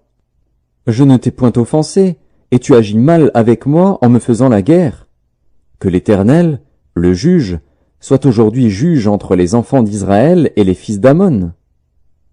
Le roi des fils d'Ammon n'écouta point les paroles que Jephthé lui fit dire. L'esprit de l'Éternel fut sur Jephthé. Il traversa Galaad et Manassé. Il passa à Mitzpé de Galaad.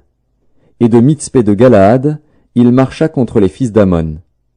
Jephthé fit un vœu à l'Éternel et dit, « Si tu livres entre mes mains les fils d'Ammon, quiconque sortira des portes de ma maison au devant de moi, à mon heureux retour de chez les fils d'Ammon, sera consacré à l'Éternel, et je l'offrirai en holocauste. » Jephthé marcha contre les fils d'Ammon, et l'Éternel les livra entre ses mains. Il leur fit éprouver une très grande défaite, depuis Aroër jusque vers Minite, espace qui renfermait 20 villes, et jusqu'à Abel-Kéramim. Et les fils d'Ammon furent humiliés devant les enfants d'Israël. Jephthé retourna dans sa maison à Mitzpa. Et voici, sa fille sortit au-devant de lui avec des tambourins et des danses. C'était son unique enfant. Il n'avait point de fils et point d'autre fille.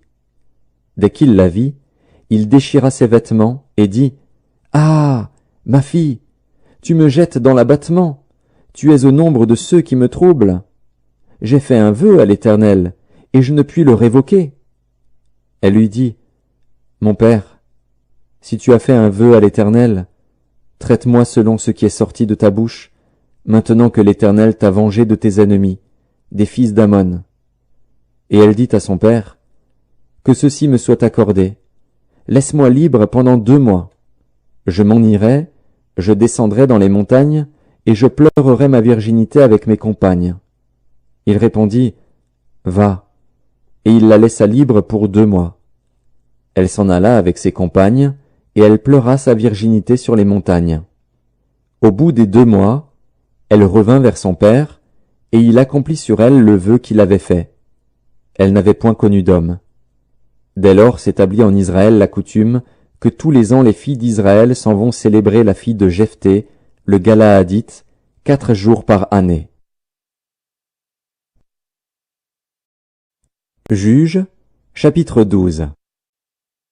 Les hommes d'Éphraïm se rassemblèrent, partirent pour le nord, et dirent à Jephthé, « Pourquoi es-tu allé combattre les fils d'Ammon sans nous avoir appelés à marcher avec toi? Nous voulons incendier ta maison et te brûler avec elle. » Jephthé leur répondit, « Nous avons eu de grandes contestations, moi et mon peuple, avec les fils d'Ammon.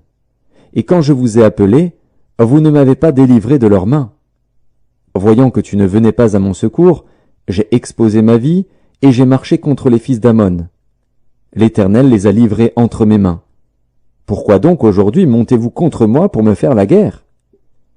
Jephthé rassembla tous les hommes de Galaad, et livra bataille à Éphraïm. Les hommes de Galaad battirent Éphraïm, parce que les Éphraïmites disaient « Vous êtes des fugitifs d'Éphraïm. Galaad est au milieu d'Éphraïm, au milieu de Manassé. » Galaad s'empara des gués du Jourdain du côté d'Éphraïm. Et quand l'un des fuyards d'Éphraïm disait « Laissez-moi passer !» les hommes de Galaad lui demandaient « Es-tu Éphraïmite ?» Il répondait « Non !» Il lui disait alors « Eh bien, dis Chiboleth !» Et il disait Siboleth, car il ne pouvait pas bien prononcer. Sur quoi les hommes de Galaad le saisissaient et l'égorgeaient près des gués du Jourdain. Il périt en ce temps-là 42 000 hommes d'Éphraïm.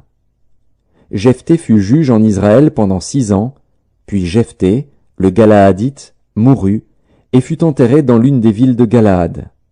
Après lui, Ibtsan de Bethléem fut juge en Israël.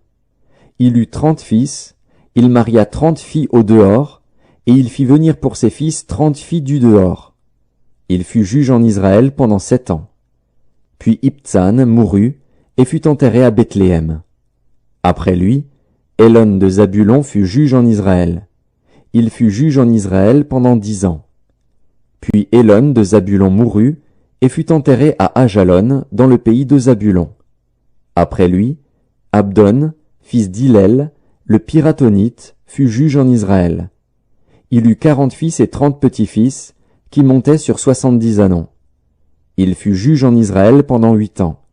Puis Abdon, fils d'Hillel, le Piratonite, mourut, et fut enterré à Piraton, dans le pays d'Éphraïm, sur la montagne des Amalécites.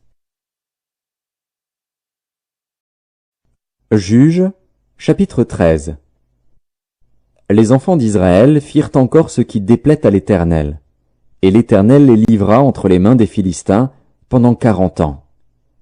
Il y avait un homme de Tsoréa, de la famille des Danites, et qui s'appelait Manoach. Sa femme était stérile et n'enfantait pas. Un ange de l'Éternel apparut à la femme et lui dit « Voici, tu es stérile et tu n'as point d'enfant. Tu deviendras enceinte et tu enfanteras un fils. Maintenant prends bien garde, ne bois ni vin ni liqueur forte, et ne mange rien d'impur. Car tu vas devenir enceinte et tu enfanteras un fils. Le rasoir ne passera point sur sa tête, parce que cet enfant sera consacré à Dieu dès le ventre de sa mère.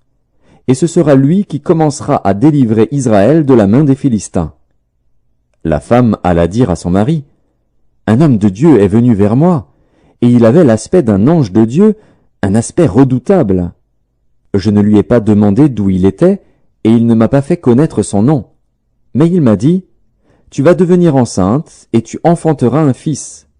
Et maintenant ne bois ni vin ni liqueur forte, et ne mange rien d'impur, parce que cet enfant sera consacré à Dieu dès le ventre de sa mère jusqu'au jour de sa mort. » Manoach fit cette prière à l'Éternel, « Ah, Seigneur, que l'homme de Dieu que tu as envoyé vienne encore vers nous, et qu'il nous enseigne ce que nous devons faire pour l'enfant qui naîtra. » Dieu exauça la prière de Manoach, et l'ange de Dieu vint encore vers la femme. Elle était assise dans un champ, et Manoach, son mari, n'était pas avec elle. Elle courut promptement donner cette nouvelle à son mari, et lui dit, « Voici, l'homme qui était venu l'autre jour vers moi m'est apparu. » Manoach se leva, suivit sa femme, alla vers l'homme, et lui dit, « Est-ce toi qui as parlé à cette femme ?» Il répondit, « C'est moi. » Manoach dit, « Maintenant, si ta parole s'accomplit, que faudra-t-il observer à l'égard de l'enfant, et qui aura-t-il à faire ?» L'ange de l'Éternel répondit à Manoach, « La femme s'abstiendra de tout ce que je lui ai dit. Elle ne goûtera d'aucun produit de la vigne, elle ne boira ni vin ni liqueur forte, et elle ne mangera rien d'impur. Elle observera tout ce que je lui ai prescrit. » Manoach dit à l'ange de l'Éternel, « Permets-nous de te retenir et de t'apprêter un chevreau. » L'ange de l'Éternel répondit à Manoach, « Quand tu me retiendrais, je ne mangerai pas de ton mets. Mais si tu veux faire un holocauste, tu l'offriras à l'Éternel. » Manoach ne savait point que ce fût un ange de l'Éternel. Et Manoach dit à l'ange de l'Éternel, « Quel est ton nom, afin que nous te rendions gloire, quand ta parole s'accomplira ?» L'ange de l'Éternel lui répondit, « Pourquoi demandes-tu mon nom? Il est merveilleux. » Manoach prit le chevreau et l'offrande, et fit un sacrifice à l'Éternel sur le rocher. Il s'opéra un prodige, pendant que Manoach et sa femme regardaient. Comme la flamme montait de dessus l'autel vers le ciel, l'ange de l'Éternel monta dans la flamme de l'autel. À cette vue, Manoach et sa femme tombèrent la face contre terre. L'ange de l'Éternel n'apparut plus à Manoach et à sa femme. Alors Manoach comprit que c'était l'ange de l'Éternel, et il dit à sa femme, « Nous allons mourir, car nous avons vu Dieu. » Sa femme lui répondit, « Si l'Éternel eût voulu nous faire mourir, il n'aurait pas pris de nos mains l'holocauste et l'offrande, il ne nous aurait pas fait voir tout cela, et il ne nous aurait pas maintenant fait entendre pareille chose. » La femme enfanta un fils, et lui donna le nom de Samson. L'enfant grandit, et l'Éternel le bénit. Et l'esprit de l'Éternel commença à l'agiter à Makanedan, entre Tsoréa et Eshtaol. Juges, chapitre 14. Samson descendit à Timna, et il y vit une femme parmi les filles des Philistins. Lorsqu'il fut remonté, il le déclara à son père et à sa mère, et dit, « J'ai vu à Timna une femme parmi les filles des Philistins. Prenez-la maintenant pour ma femme. » Son père et sa mère lui dirent, « N'y a-t-il point de femme parmi les filles de tes frères et dans tout notre peuple, que tu ailles prendre une femme chez les Philistins, qui sont incirconcis? » Et Samson dit à son père, « Prends-la pour moi, car elle me plaît. » Son père et sa mère ne savaient pas que cela venait de l'Éternel, car Samson cherchait une occasion de dispute de la part des Philistins. En ce temps-là, les Philistins dominaient sur Israël. Samson descendit avec son père et sa mère à Timna. Lorsqu'ils arrivèrent aux vignes de Timna, voici, un jeune lion rugissant vint à sa rencontre. L'esprit de l'Éternel saisit Samson, et, sans avoir rien à la main, Samson déchira le lion comme on déchire un chevreau. Il ne dit point à son père et à sa mère ce qu'il avait fait. Il descendit et parla à la femme, et elle lui plut. Quelque temps après, il se rendit de nouveau à Timna pour la prendre, et se détourna pour voir le cadavre du lion. Et voici, il y avait un essaim d'abeilles et du miel dans le corps du lion. Il prit entre ses mains le miel, dont il mangea pendant la route. Et lorsqu'il fut arrivé près de son père et de sa mère, il leur en donna, et ils en mangèrent. Mais il ne leur dit pas qu'il avait pris ce miel dans le corps du lion. Le père de Samson descendit chez la femme. Et là, Samson fit un festin, car c'était la coutume des jeunes gens. Dès qu'on le vit, on invita 30 compagnons qui se tinrent avec lui. Samson leur dit, « Je vais vous proposer une énigme. Si vous me l'expliquez pendant les 7 jours du festin, et si vous la découvrez, je vous donnerai 30 chemises et 30 vêtements de rechange. Mais si vous ne pouvez pas me l'expliquer, ce sera vous qui me donnerez 30 chemises et 30 vêtements de rechange. » Ils lui dirent, « Propose ton énigme, et nous l'écouterons. » Et il leur dit, « De celui qui mange est sorti ce qui se mange, et du fort est sorti le doux. » Pendant 3 jours, ils ne purent expliquer l'énigme. Le 7e jour, ils dirent à la femme de Samson, « Persuade à ton mari de nous expliquer l'énigme, sinon nous te brûlerons, toi et la maison de ton père. C'est pour nous dépouiller que vous nous avez invités, n'est-ce pas? » La femme de Samson pleurait auprès de lui et disait, « Tu n'as pour moi que de la haine, et tu ne m'aimes pas. Tu as proposé une énigme aux enfants de mon peuple, et tu ne me l'as point expliquée. » Et il lui répondait, « Je ne l'ai expliqué ni à mon père ni à ma mère. Est-ce à toi que je l'expliquerai? » Elle pleura auprès de lui pendant les 7 jours que dura leur festin. Et le 7e jour, il la lui expliqua, car elle le tourmentait. Et elle donna l'explication de l'énigme aux enfants de son peuple. Les gens de la ville dirent à Samson le 7e jour, avant le coucher du soleil, « Quoi de plus doux que le miel, et quoi de plus fort que le lion? » Et il leur dit, « Si vous n'aviez pas labouré avec ma génisse, vous n'auriez pas découvert mon énigme. L'Esprit de l'Éternel le saisit, et il descendit à Ascalon. Il y tua 30 hommes, prit leurs dépouilles, et donna les vêtements de rechange à ceux qui avaient expliqué l'énigme. Il était enflammé de colère, et il monta à la maison de son père. Sa femme fut donnée à l'un de ses compagnons, avec lequel il était lié. Juges, chapitre 15. Quelque temps après, à l'époque de la moisson des blés, Samson alla voir sa femme et lui porta un chevreau. Il dit, « Je veux entrer vers ma femme dans sa chambre. » Mais le père de sa femme ne lui permit pas d'entrer. « J'ai pensé, dit-il, que tu avais pour elle de la haine, et je l'ai donnée à ton compagnon. Est-ce que sa jeune sœur n'est pas plus belle qu'elle? Prends-la donc à sa place. » Samson leur dit, « Cette fois je ne serai pas coupable envers les Philistins si je leur fais du mal. » Samson s'en alla, il attrapa 300 renards et prit des flambeaux. Puis il tourna queue contre queue et mit un flambeau entre 2 queues au milieu. Il alluma les flambeaux, lâcha les renards dans les blés des Philistins et embrasa les tas de gerbes, le blé sur pied et jusqu'aux plantations d'oliviers. Les Philistins dirent, « Qui a fait cela ?» On répondit, « Samson, le gendre du Timnien, parce que celui-ci lui a pris sa femme et l'a donnée à son compagnon. » Et les Philistins montèrent, et ils la brûlèrent, elle et son père. Samson leur dit, « Est-ce ainsi que vous agissez? Je ne cesserai qu'après m'être vengé de vous. » Il les battit rudement, dos et ventre. Puis il descendit et se retira dans la caverne du rocher d'Étam. Alors les Philistins se mirent en marche, campèrent en Juda, et s'étendirent jusqu'à Léchi. Les hommes de Juda dirent, « Pourquoi êtes-vous montés contre nous ?» Ils répondirent, « Nous sommes montés pour lier Samson, afin de le traiter comme il nous a traités. » Sur quoi 3000 hommes de Juda descendirent à la caverne du rocher d'Étam et dirent à Samson, « Ne sais-tu pas que les Philistins dominent sur nous? Que nous as-tu donc fait ?»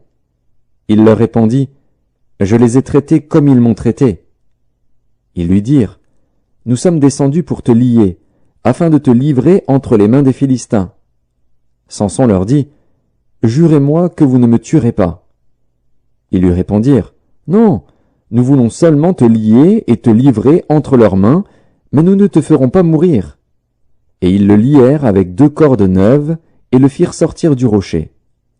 Lorsqu'il arriva à Léchi, les Philistins poussèrent des cris à sa rencontre. Alors l'Esprit de l'Éternel le saisit. Les cordes qu'il avait au bras devinrent comme du lin brûlé par le feu, et ses liens tombèrent de ses mains. Il trouva une mâchoire d'âne fraîche, il étendit sa main pour la prendre, et il en tua 1000 hommes. Et Samson dit, « Avec une mâchoire d'âne, un monceau, 2 monceaux. Avec une mâchoire d'âne, j'ai tué 1000 hommes. » Quand il eut achevé de parler, il jeta de sa main la mâchoire. Et l'on appela ce lieu Ramath-Léchi. Pressé par la soif, il invoqua l'Éternel et dit, « C'est toi qui as permis par la main de ton serviteur cette grande délivrance.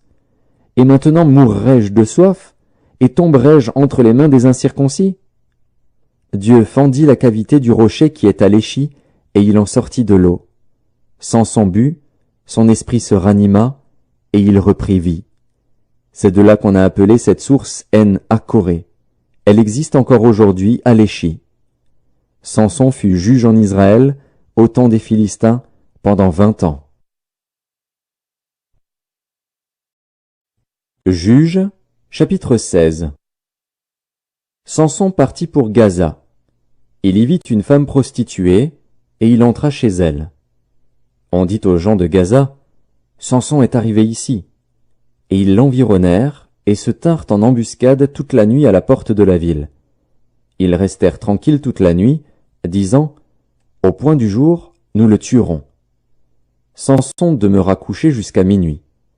Vers minuit, il se leva, et il saisit les battants de la porte de la ville et les 2 poteaux, les arracha avec la barre, les mit sur ses épaules, et les porta sur le sommet de la montagne qui est en face d'Hébron. Après cela, il aima une femme dans la vallée de Sorek. Elle se nommait Délila.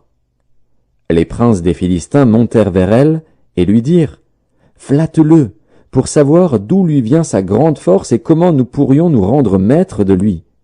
Nous le lierons pour le dompter, et nous te donnerons chacun 1100 cycles d'argent. » Delilah dit à Samson, « Dis-moi, je te prie, d'où vient ta grande force, et avec quoi il faudrait te lier pour te dompter ?»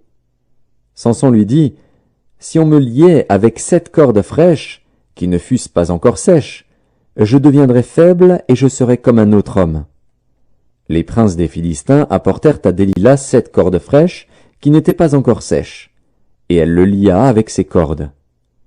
Or des gens se tenaient en embuscade chez elle dans une chambre. Elle lui dit, « Les Philistins sont sur toi, Samson !»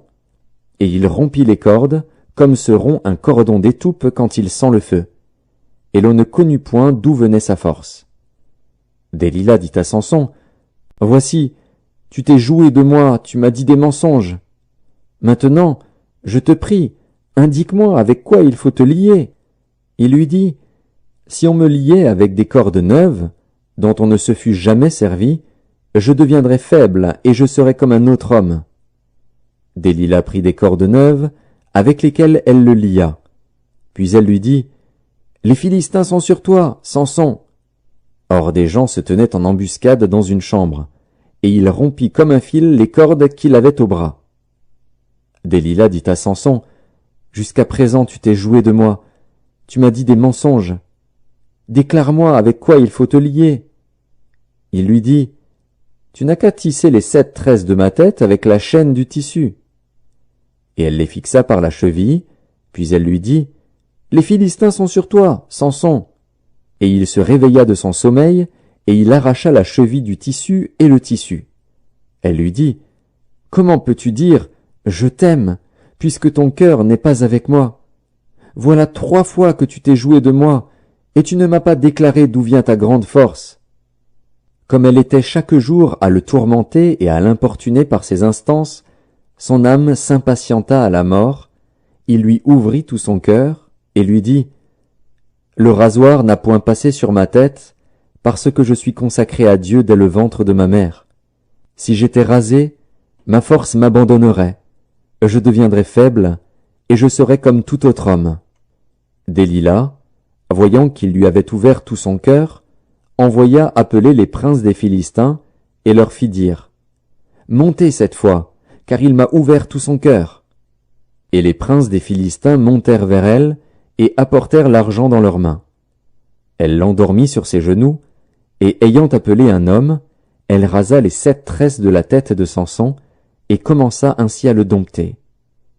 Il perdit sa force. Elle dit alors, « Les Philistins sont sur toi, Samson !» Et il se réveilla de son sommeil et dit, « Je m'en tirerai comme les autres fois, et je me dégagerai. » Il ne savait pas que l'Éternel s'était retiré de lui. Les Philistins le saisirent et lui crevèrent les yeux.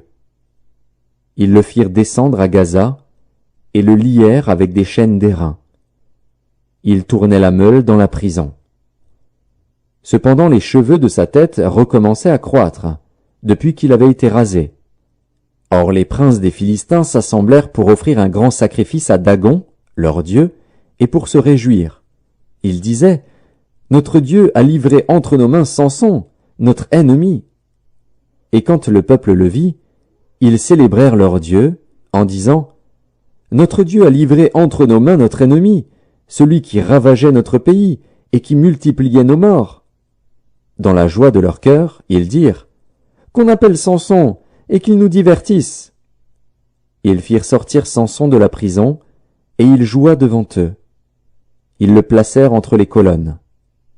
Et Samson dit au jeune homme qui le tenait par la main, « Laisse-moi, afin que je puisse toucher les colonnes sur lesquelles repose la maison et m'appuyer contre elles. » La maison était remplie d'hommes et de femmes, tous les princes des Philistins étaient là, et il y avait sur le toit environ 3000 personnes, hommes et femmes, qui regardaient Samson jouer. Alors Samson invoqua l'Éternel et dit, « Seigneur éternel, souviens-toi de moi, je te prie, ô Dieu, donne-moi de la force seulement 7 fois, et que d'un seul coup je tire vengeance des Philistins pour mes 2 yeux. » Et Samson embrassa les 2 colonnes du milieu sur lesquelles reposait la maison, et il s'appuya contre elles. L'une était à sa droite et l'autre à sa gauche. Samson dit, « Que je meure avec les Philistins !» Il se pencha fortement, et la maison tomba sur les princes et sur tout le peuple qui y était. Ceux qu'il fit périr à sa mort furent plus nombreux que ceux qu'il avait tués pendant sa vie. Ses frères et toute la maison de son père descendirent et l'emportèrent. Lorsqu'ils furent remontés, ils l'enterrèrent entre Tsoréa et Eshtaol dans le sépulcre de Manoach, son père. Il avait été juge en Israël pendant 20 ans. Juges, chapitre 17. Il y avait un homme de la montagne d'Éphraïm, nommé Mika. Il dit à sa mère, « Les 1100 cycles d'argent qu'on t'a pris, et pour lesquels tu as fait des imprécations même à mes oreilles, voici, cet argent est entre mes mains, c'est moi qui l'avais pris. » Et sa mère dit, « Béni soit mon fils par l'Éternel. » Il rendit à sa mère les 1100 cycles d'argent. Et sa mère dit, « Je consacre de ma main cet argent à l'Éternel, afin d'en faire pour mon fils une image taillée et une image en fonte. Et c'est ainsi que je te le rendrai. » Il rendit à sa mère l'argent. Sa mère prit 200 cycles d'argent, et elle donna l'argent au fondeur, qui en fit une image taillée et une image en fonte. On les plaça dans la maison de Mika. Ce Mika avait une maison de Dieu. Il fit un éphod et des téraphins, et il consacra l'un de ses fils, qui lui servit de prêtre. En ce temps-là, il n'y avait point de roi en Israël. Chacun faisait ce qui lui semblait bon. Il y avait un jeune homme de Bethléem de Juda, de la famille de Juda. Il était lévite, et il séjournait là. Cet homme partit de la ville de Bethléem de Juda pour chercher une demeure qui lui convint. En poursuivant son chemin, il arriva dans la montagne d'Éphraïm jusqu'à la maison de Mika.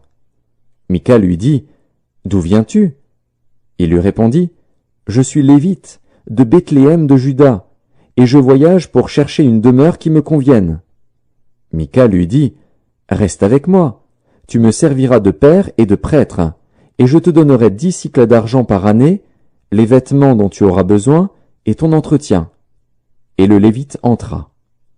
Il se décida ainsi à rester avec cet homme, qui regarda le jeune homme comme l'un de ses fils. Mika consacra le Lévite, et ce jeune homme lui servit de prêtre et demeura dans sa maison. Et Mika dit, « Maintenant, je sais que l'Éternel me fera du bien, puisque j'ai ce Lévite pour prêtre. » Juges, chapitre 18. En ce temps-là, il n'y avait point de roi en Israël, et la tribu des Danites se cherchait une possession pour s'établir, car jusqu'à ce jour il ne lui était point échu d'héritage au milieu des tribus d'Israël. Les fils de Dan prirent sur eux tous, parmi leurs familles, 5 hommes vaillants, qu'ils envoyèrent de Tsoréa et d'Eshtaol pour explorer le pays et pour l'examiner. Ils leur dirent, « Allez, examinez le pays. » Ils arrivèrent dans la montagne d'Éphraïm jusqu'à la maison de Mika, et ils y passèrent la nuit. Comme ils étaient près de la maison de Mika, ils reconnurent la voix du jeune Lévite, s'approchèrent et lui dirent, « Qui t'a amené ici? Que fais-tu dans ce lieu? Et qu'as-tu ici? » Il leur répondit, « Mika fait pour moi telle et telle chose. Il me donne un salaire, et je lui sers de prêtre. » Ils lui dirent, « Consulte Dieu, afin que nous sachions si notre voyage aura du succès. » Et le prêtre leur répondit, « Allez en paix. Le voyage que vous faites est sous le regard de l'Éternel. » Les 5 hommes partirent, et ils arrivèrent à Laïs. Ils virent le peuple qui y était vivant en sécurité à la manière des Sidoniens, tranquille et sans inquiétude. Il n'y avait dans le pays personne qui leur fît le moindre outrage en dominant sur eux. Ils étaient éloignés des Sidoniens, et ils n'avaient pas de liaison avec d'autres hommes. Ils revinrent auprès de leurs frères à Tsoréa et Eshtaol, et leurs frères leur dirent, « Quelle nouvelle apportez-vous » ? « Allons, répondirent-ils, montons contre eux, car nous avons vu le pays, et voici, il est très bon. » « Quoi? Vous restez sans rien dire? Ne soyez point paresseux à vous mettre en marche pour aller prendre possession de ce pays. Quand vous y entrerez, vous arriverez vers un peuple en sécurité. Le pays est vaste, et Dieu l'a livré entre vos mains. C'est un lieu où rien ne manque de tout ce qui est sur la terre. 600 hommes de la famille de Dan partirent de Tsoréa et d'Eshtaol, munis de leurs armes de guerre. Ils montèrent et campèrent à Kirjat-Jéarim en Juda. C'est pourquoi ce lieu, qui est derrière Kirjat-Jéarim, a été appelé jusqu'à ce jour Makhané-Dan. Ils passèrent de là dans la montagne d'Éphraïm, et ils arrivèrent jusqu'à la maison de Mika.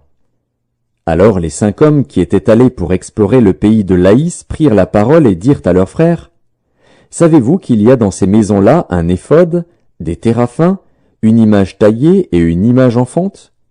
Voyez maintenant ce que vous avez à faire. » Ils s'approchèrent de là, entrèrent dans la maison du jeune Lévite, dans la maison de Mika, et lui demandèrent comment il se portait.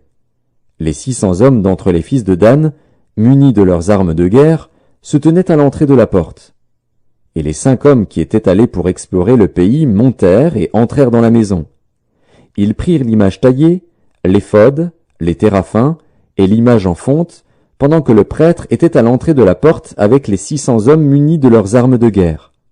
Lorsqu'ils furent entrés dans la maison de Mika, et qu'ils eurent pris l'image taillée, l'éphod, les téraphins et l'image en fonte, le prêtre leur dit, « Que faites-vous » Ils lui répondirent, « Tais-toi, mets ta main sur ta bouche et viens avec nous. Tu nous serviras de père et de prêtre. Vaut-il mieux que tu serves de prêtre à la maison d'un seul homme ou que tu serves de prêtre à une tribu et à une famille en Israël ?» Le prêtre éprouva de la joie dans son cœur. Il prit l'éphod, les téraphins et l'image taillée et se joignit à la troupe. Ils se remirent en route et partirent, en plaçant devant eux les enfants, le bétail et les bagages. Comme ils étaient déjà loin de la maison de Mika, les gens qui habitaient les maisons voisines de celle de Mika se rassemblèrent et poursuivirent les fils de Dan.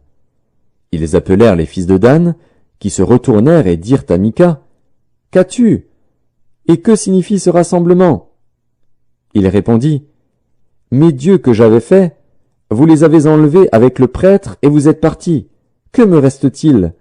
Comment donc pouvez-vous me dire, qu'as-tu? » Les fils de Dan lui dirent, « Ne fais pas entendre ta voix près de nous, sinon des hommes irrités se jetteront sur vous, et tu causeras ta perte et celle de ta maison. » Et les fils de Dan continuèrent leur route.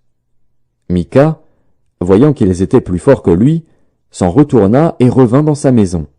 Ils enlevèrent ainsi ce qu'avait fait Mika et emmenèrent le prêtre qui était à son service, et ils tombèrent sur Laïs, sur un peuple tranquille et en sécurité.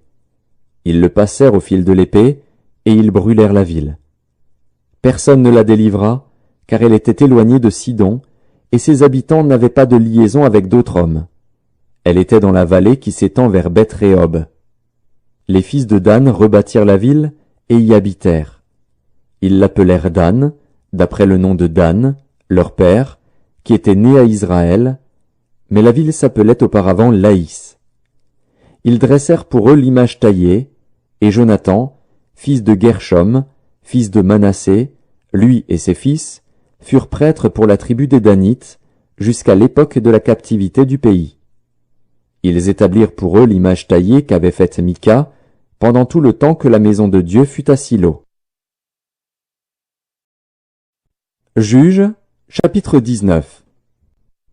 Dans ce temps, où il n'y avait point de roi en Israël, un Lévite, qui séjournait à l'extrémité de la montagne d'Éphraïm, prit pour sa concubine une femme de Bethléem de Juda.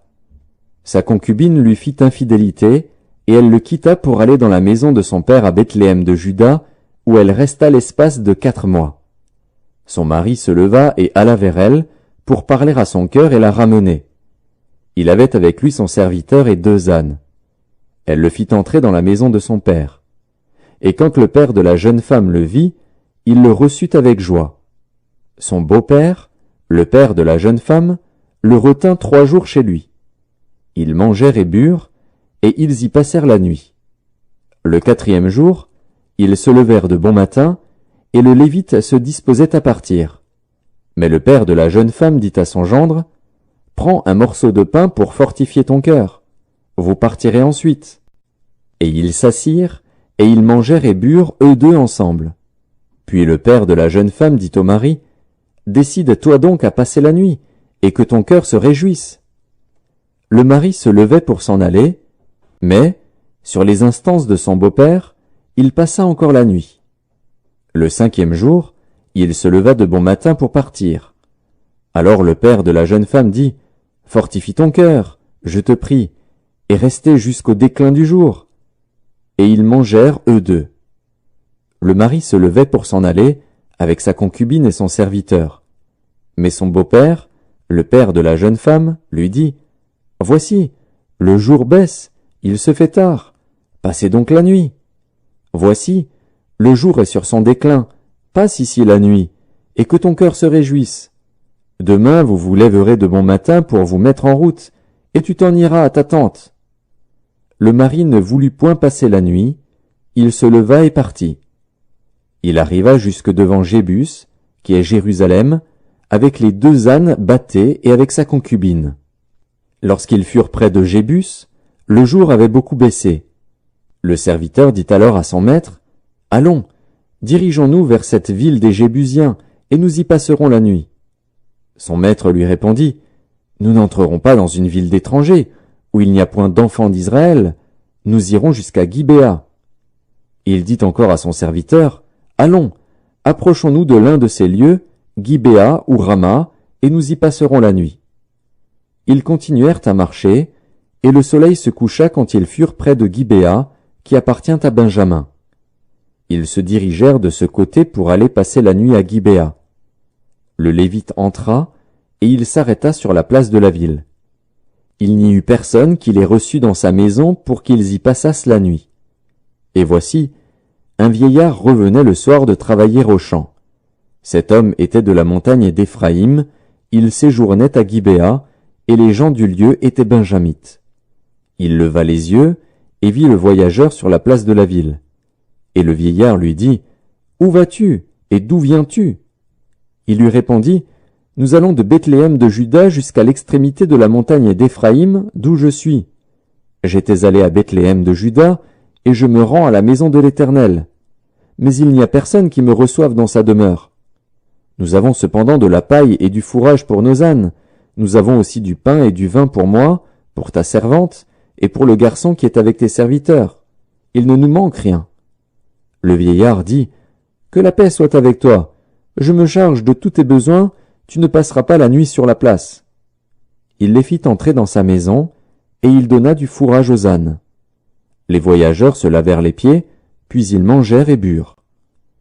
Pendant qu'ils étaient à se réjouir, voici, les hommes de la ville, gens pervers, entourèrent la maison, frappèrent à la porte, et dirent au vieillard, maître de la maison, « Fais sortir l'homme qui est entré chez toi, pour que nous le connaissions. » Le maître de la maison, se présentant à eux, leur dit, « Non, mes frères, ne faites pas le mal, je vous prie, puisque cet homme est entré dans ma maison, ne commettez pas cette infamie.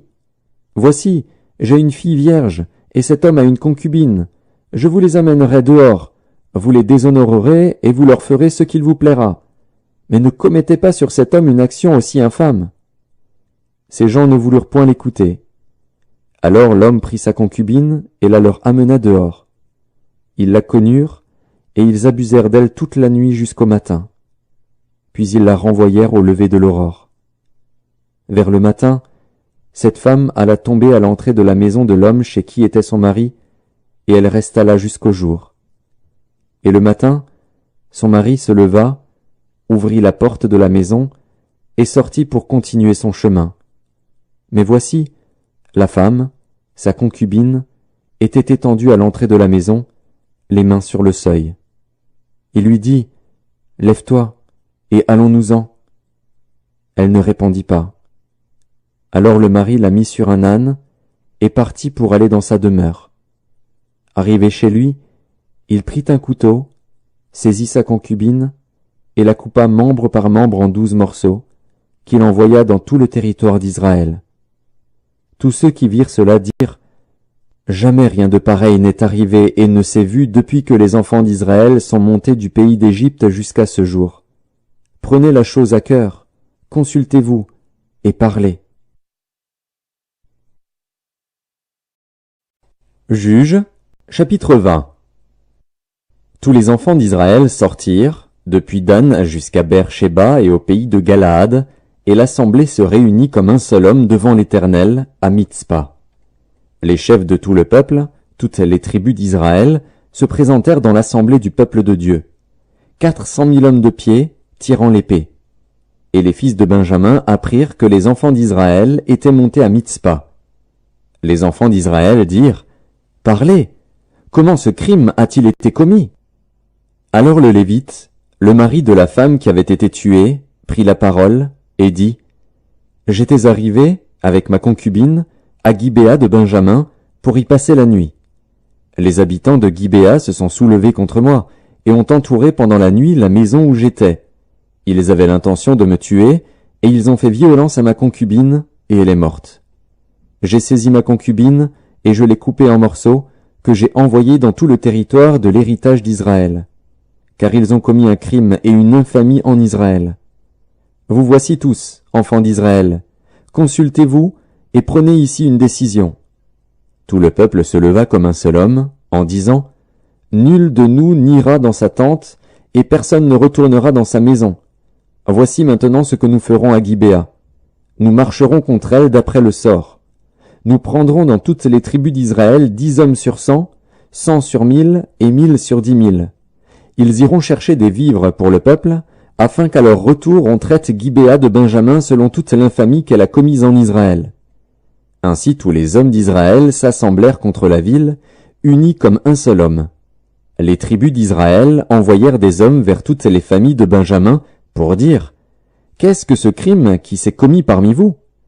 Livrez maintenant les gens pervers qui sont à Gibéa, afin que nous les fassions mourir et que nous ôtions le mal du milieu d'Israël. » Mais les Benjamites ne voulurent point écouter la voix de leurs frères, les enfants d'Israël. Les Benjamites sortirent de leur ville et s'assemblèrent à Gibéa pour combattre les enfants d'Israël. Le dénombrement que l'on fit en ce jour des Benjamites sortis des villes fut de 26 000 hommes, tirant l'épée, sans compter les habitants de Gibéa formant 700 hommes d'élite. Parmi tout ce peuple, il y avait 700 hommes d'élite qui ne se servaient pas de la main droite. Tout cela pouvait, en lançant une pierre avec la fronde, viser à un cheveu sans le manquer. On fit aussi le dénombrement des hommes d'Israël, non compris ceux de Benjamin, et l'on en trouva 400 000 tirant l'épée, tous gens de guerre. Et les enfants d'Israël se levèrent, montèrent à Béthel, et consultèrent Dieu, en disant, « Qui de nous montera le premier pour combattre les fils de Benjamin ?» L'Éternel répondit, « Juda montera le premier. » Dès le matin, les enfants d'Israël se mirent en marche, et ils campèrent près de Gibéa. Et les hommes d'Israël s'avancèrent pour combattre ceux de Benjamin, et ils se rangèrent en bataille contre eux devant Gibéa. Les fils de Benjamin sortirent de Gibéa, et ils étendirent sur le sol ce jour-là 22 000 hommes d'Israël. Le peuple, les hommes d'Israël reprirent courage, et ils se rangèrent de nouveau en bataille dans le lieu où ils s'étaient placés le premier jour. Et les enfants d'Israël montèrent, et ils pleurèrent devant l'Éternel jusqu'au soir. Ils consultèrent l'Éternel, en disant, « Dois-je m'avancer encore pour combattre les fils de Benjamin, mon frère ?» L'Éternel répondit, « Montez contre lui. » Les enfants d'Israël s'avancèrent contre les fils de Benjamin le second jour. Et ce même jour, les Benjamites sortirent de Gibéa à leur rencontre, et ils étendirent encore sur le sol 18 000 hommes des enfants d'Israël, tous tirant l'épée. Tous les enfants d'Israël et tout le peuple montèrent et vinrent à Béthel. Ils pleurèrent et restèrent là devant l'Éternel, ils jeûnèrent en ce jour jusqu'au soir, et ils offrirent des holocaustes et des sacrifices d'action de grâce devant l'Éternel. Et les enfants d'Israël consultèrent l'Éternel, c'était là que se trouvait alors l'arche de l'alliance de Dieu, et c'était Phiné, fils d'Éléazar, fils d'Aaron, qui se tenait à cette époque en présence de Dieu, et ils dirent, « Dois-je marcher encore pour combattre les fils de Benjamin, mon frère, ou dois-je m'en abstenir ?» L'Éternel répondit, « Montez, car demain je les livrerai entre vos mains. » Alors Israël plaça une embuscade autour de Gibéa. Les enfants d'Israël montèrent contre les fils de Benjamin, le troisième jour, et ils se rangèrent en bataille devant Gibéa, comme les autres fois. Et les fils de Benjamin sortirent à la rencontre du peuple, et ils se laissèrent attirer loin de la ville. Ils commencèrent à frapper à mort parmi le peuple comme les autres fois, sur les routes dont l'une monte à Béthel et l'autre à Gibéa par la campagne, et ils tuèrent environ 30 hommes d'Israël. Les fils de Benjamin disaient, « Les voilà battus devant nous comme auparavant. » Mais les enfants d'Israël disaient, « Fuyons, et attirons-les loin de la ville dans les chemins. » Tous les hommes d'Israël quittèrent leur position et se rangèrent à Baal-Tamar. Et l'embuscade d'Israël s'élança du lieu où elle était, de Maharé-Gibéa. 10 000 hommes choisis sur tout Israël arrivèrent devant Gibéa. Le combat fut rude, et les Benjamites ne se doutaient pas du désastre qu'ils allaient éprouver. L'Éternel battit Benjamin devant Israël, et les enfants d'Israël tuèrent ce jour-là 25 100 hommes de Benjamin, tous tirant l'épée. Les fils de Benjamin regardaient comme battus les hommes d'Israël, qui cédaient du terrain à Benjamin et se reposaient sur l'embuscade qu'ils avaient placée contre Gibéa. Les gens en embuscade se jetèrent promptement sur Gibéa, ils se portèrent en avant et frappèrent toute la ville du tranchant de l'épée. Suivant un signal convenu avec les hommes d'Israël, ceux de l'embuscade devaient faire monter de la ville une épaisse fumée. Les hommes d'Israël firent alors volte-face dans la bataille. Les Benjamites leur avaient tué déjà environ 30 hommes, et ils disaient, « Certainement les voilà battus devant nous comme dans le premier combat. » Cependant une épaisse colonne de fumée commençait à s'élever de la ville. Les Benjamites regardèrent derrière eux, et voici, de la ville entière les flammes montaient vers le ciel. Les hommes d'Israël avaient fait volte-face, et ceux de Benjamin furent épouvantés, en voyant le désastre qui allait les atteindre. Ils tournèrent le dos devant les hommes d'Israël, et s'enfuirent par le chemin du désert. Mais les assaillants s'attachèrent à leurs pas, et ils détruisirent pendant le trajet ceux qui étaient sortis des villes. Ils enveloppèrent Benjamin, le poursuivirent, l'écrasèrent dès qu'il voulait se reposer, jusqu'en face de Gibéa, du côté du soleil levant. Il tomba 18 000 hommes de Benjamin, tous vaillants.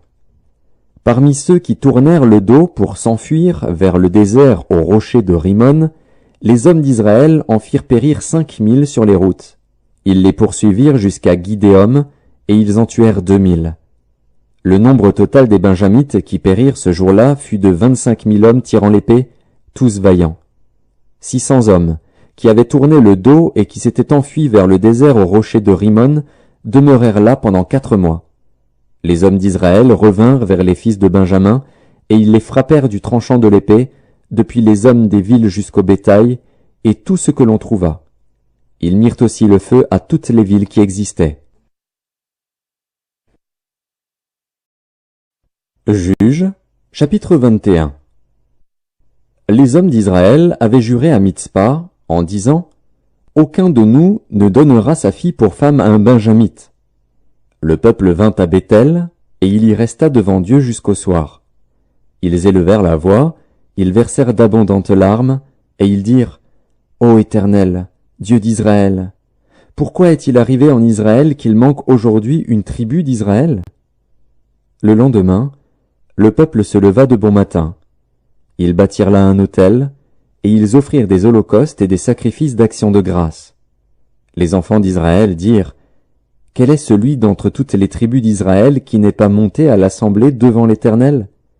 Car on avait fait un serment solennel contre quiconque ne monterait pas vers l'Éternel à Mitzpa, on avait dit, il sera puni de mort. » Les enfants d'Israël éprouvaient du repentir au sujet de Benjamin, leur frère, et ils disaient, « Aujourd'hui une tribu a été retranchée d'Israël. Que ferons-nous pour procurer des femmes à ceux qui ont survécu, puisque nous avons juré par l'Éternel de ne pas leur donner de nos filles pour femmes ?» Ils dirent donc, « Y a-t-il quelqu'un d'entre les tribus d'Israël qui ne soit pas monté vers l'Éternel à Mitzpa ?» Et voici, personne de Jabès en Galaad n'était venu au camp, à l'assemblée. On fit le dénombrement du peuple, et il n'y avait là aucun des habitants de Jabès en Galaad. Alors l'assemblée envoya contre eux 12 000 soldats, en leur donnant cet ordre, « Allez, et frappez du tranchant de l'épée les habitants de Jabès en Galaad, avec les femmes et les enfants. Voici ce que vous ferez. Vous dévouerez par interdit tout mâle et toute femme qui a connu la couche d'un homme. » Ils trouvèrent parmi les habitants de Jabès en Galaad 400 jeunes filles vierges qui n'avaient point connu d'homme en couchant avec lui, et ils les amenèrent dans le camp à Silo, qui est au pays de Canaan. Toute l'assemblée envoya des messagers pour parler aux fils de Benjamin qui étaient au rocher de Rimon, et pour leur annoncer la paix. En ce temps-là, les Benjamites revinrent, et on leur donna les femmes à qui l'on avait laissé la vie parmi les femmes de Jabès en Galaad. Mais il n'y en avait pas assez pour eux. Le peuple éprouvait du repentir au sujet de Benjamin, car l'Éternel avait fait une brèche dans les tribus d'Israël. Les anciens de l'assemblée dirent, « Que ferons-nous pour procurer des femmes à ceux qui restent, puisque les femmes de Benjamin ont été détruites ?» Et ils dirent, « Que les réchappés de Benjamin conservent leur héritage, afin qu'une tribu ne soit pas effacée d'Israël. Mais nous ne pouvons pas leur donner de nos filles pour femmes, car les enfants d'Israël ont juré, en disant, « Maudit soit celui qui donnera une femme à un Benjamite. » Et ils dirent, « Voici, il y a chaque année une fête de l'Éternel à Silo, qui est au nord de Béthel, à l'orient de la route qui monte de Béthel, à Sichem, et au midi de Lebona. » Puis ils donnèrent cet ordre aux fils de Benjamin, « Allez, et placez-vous en embuscade dans les vignes. Vous regarderez, et voici,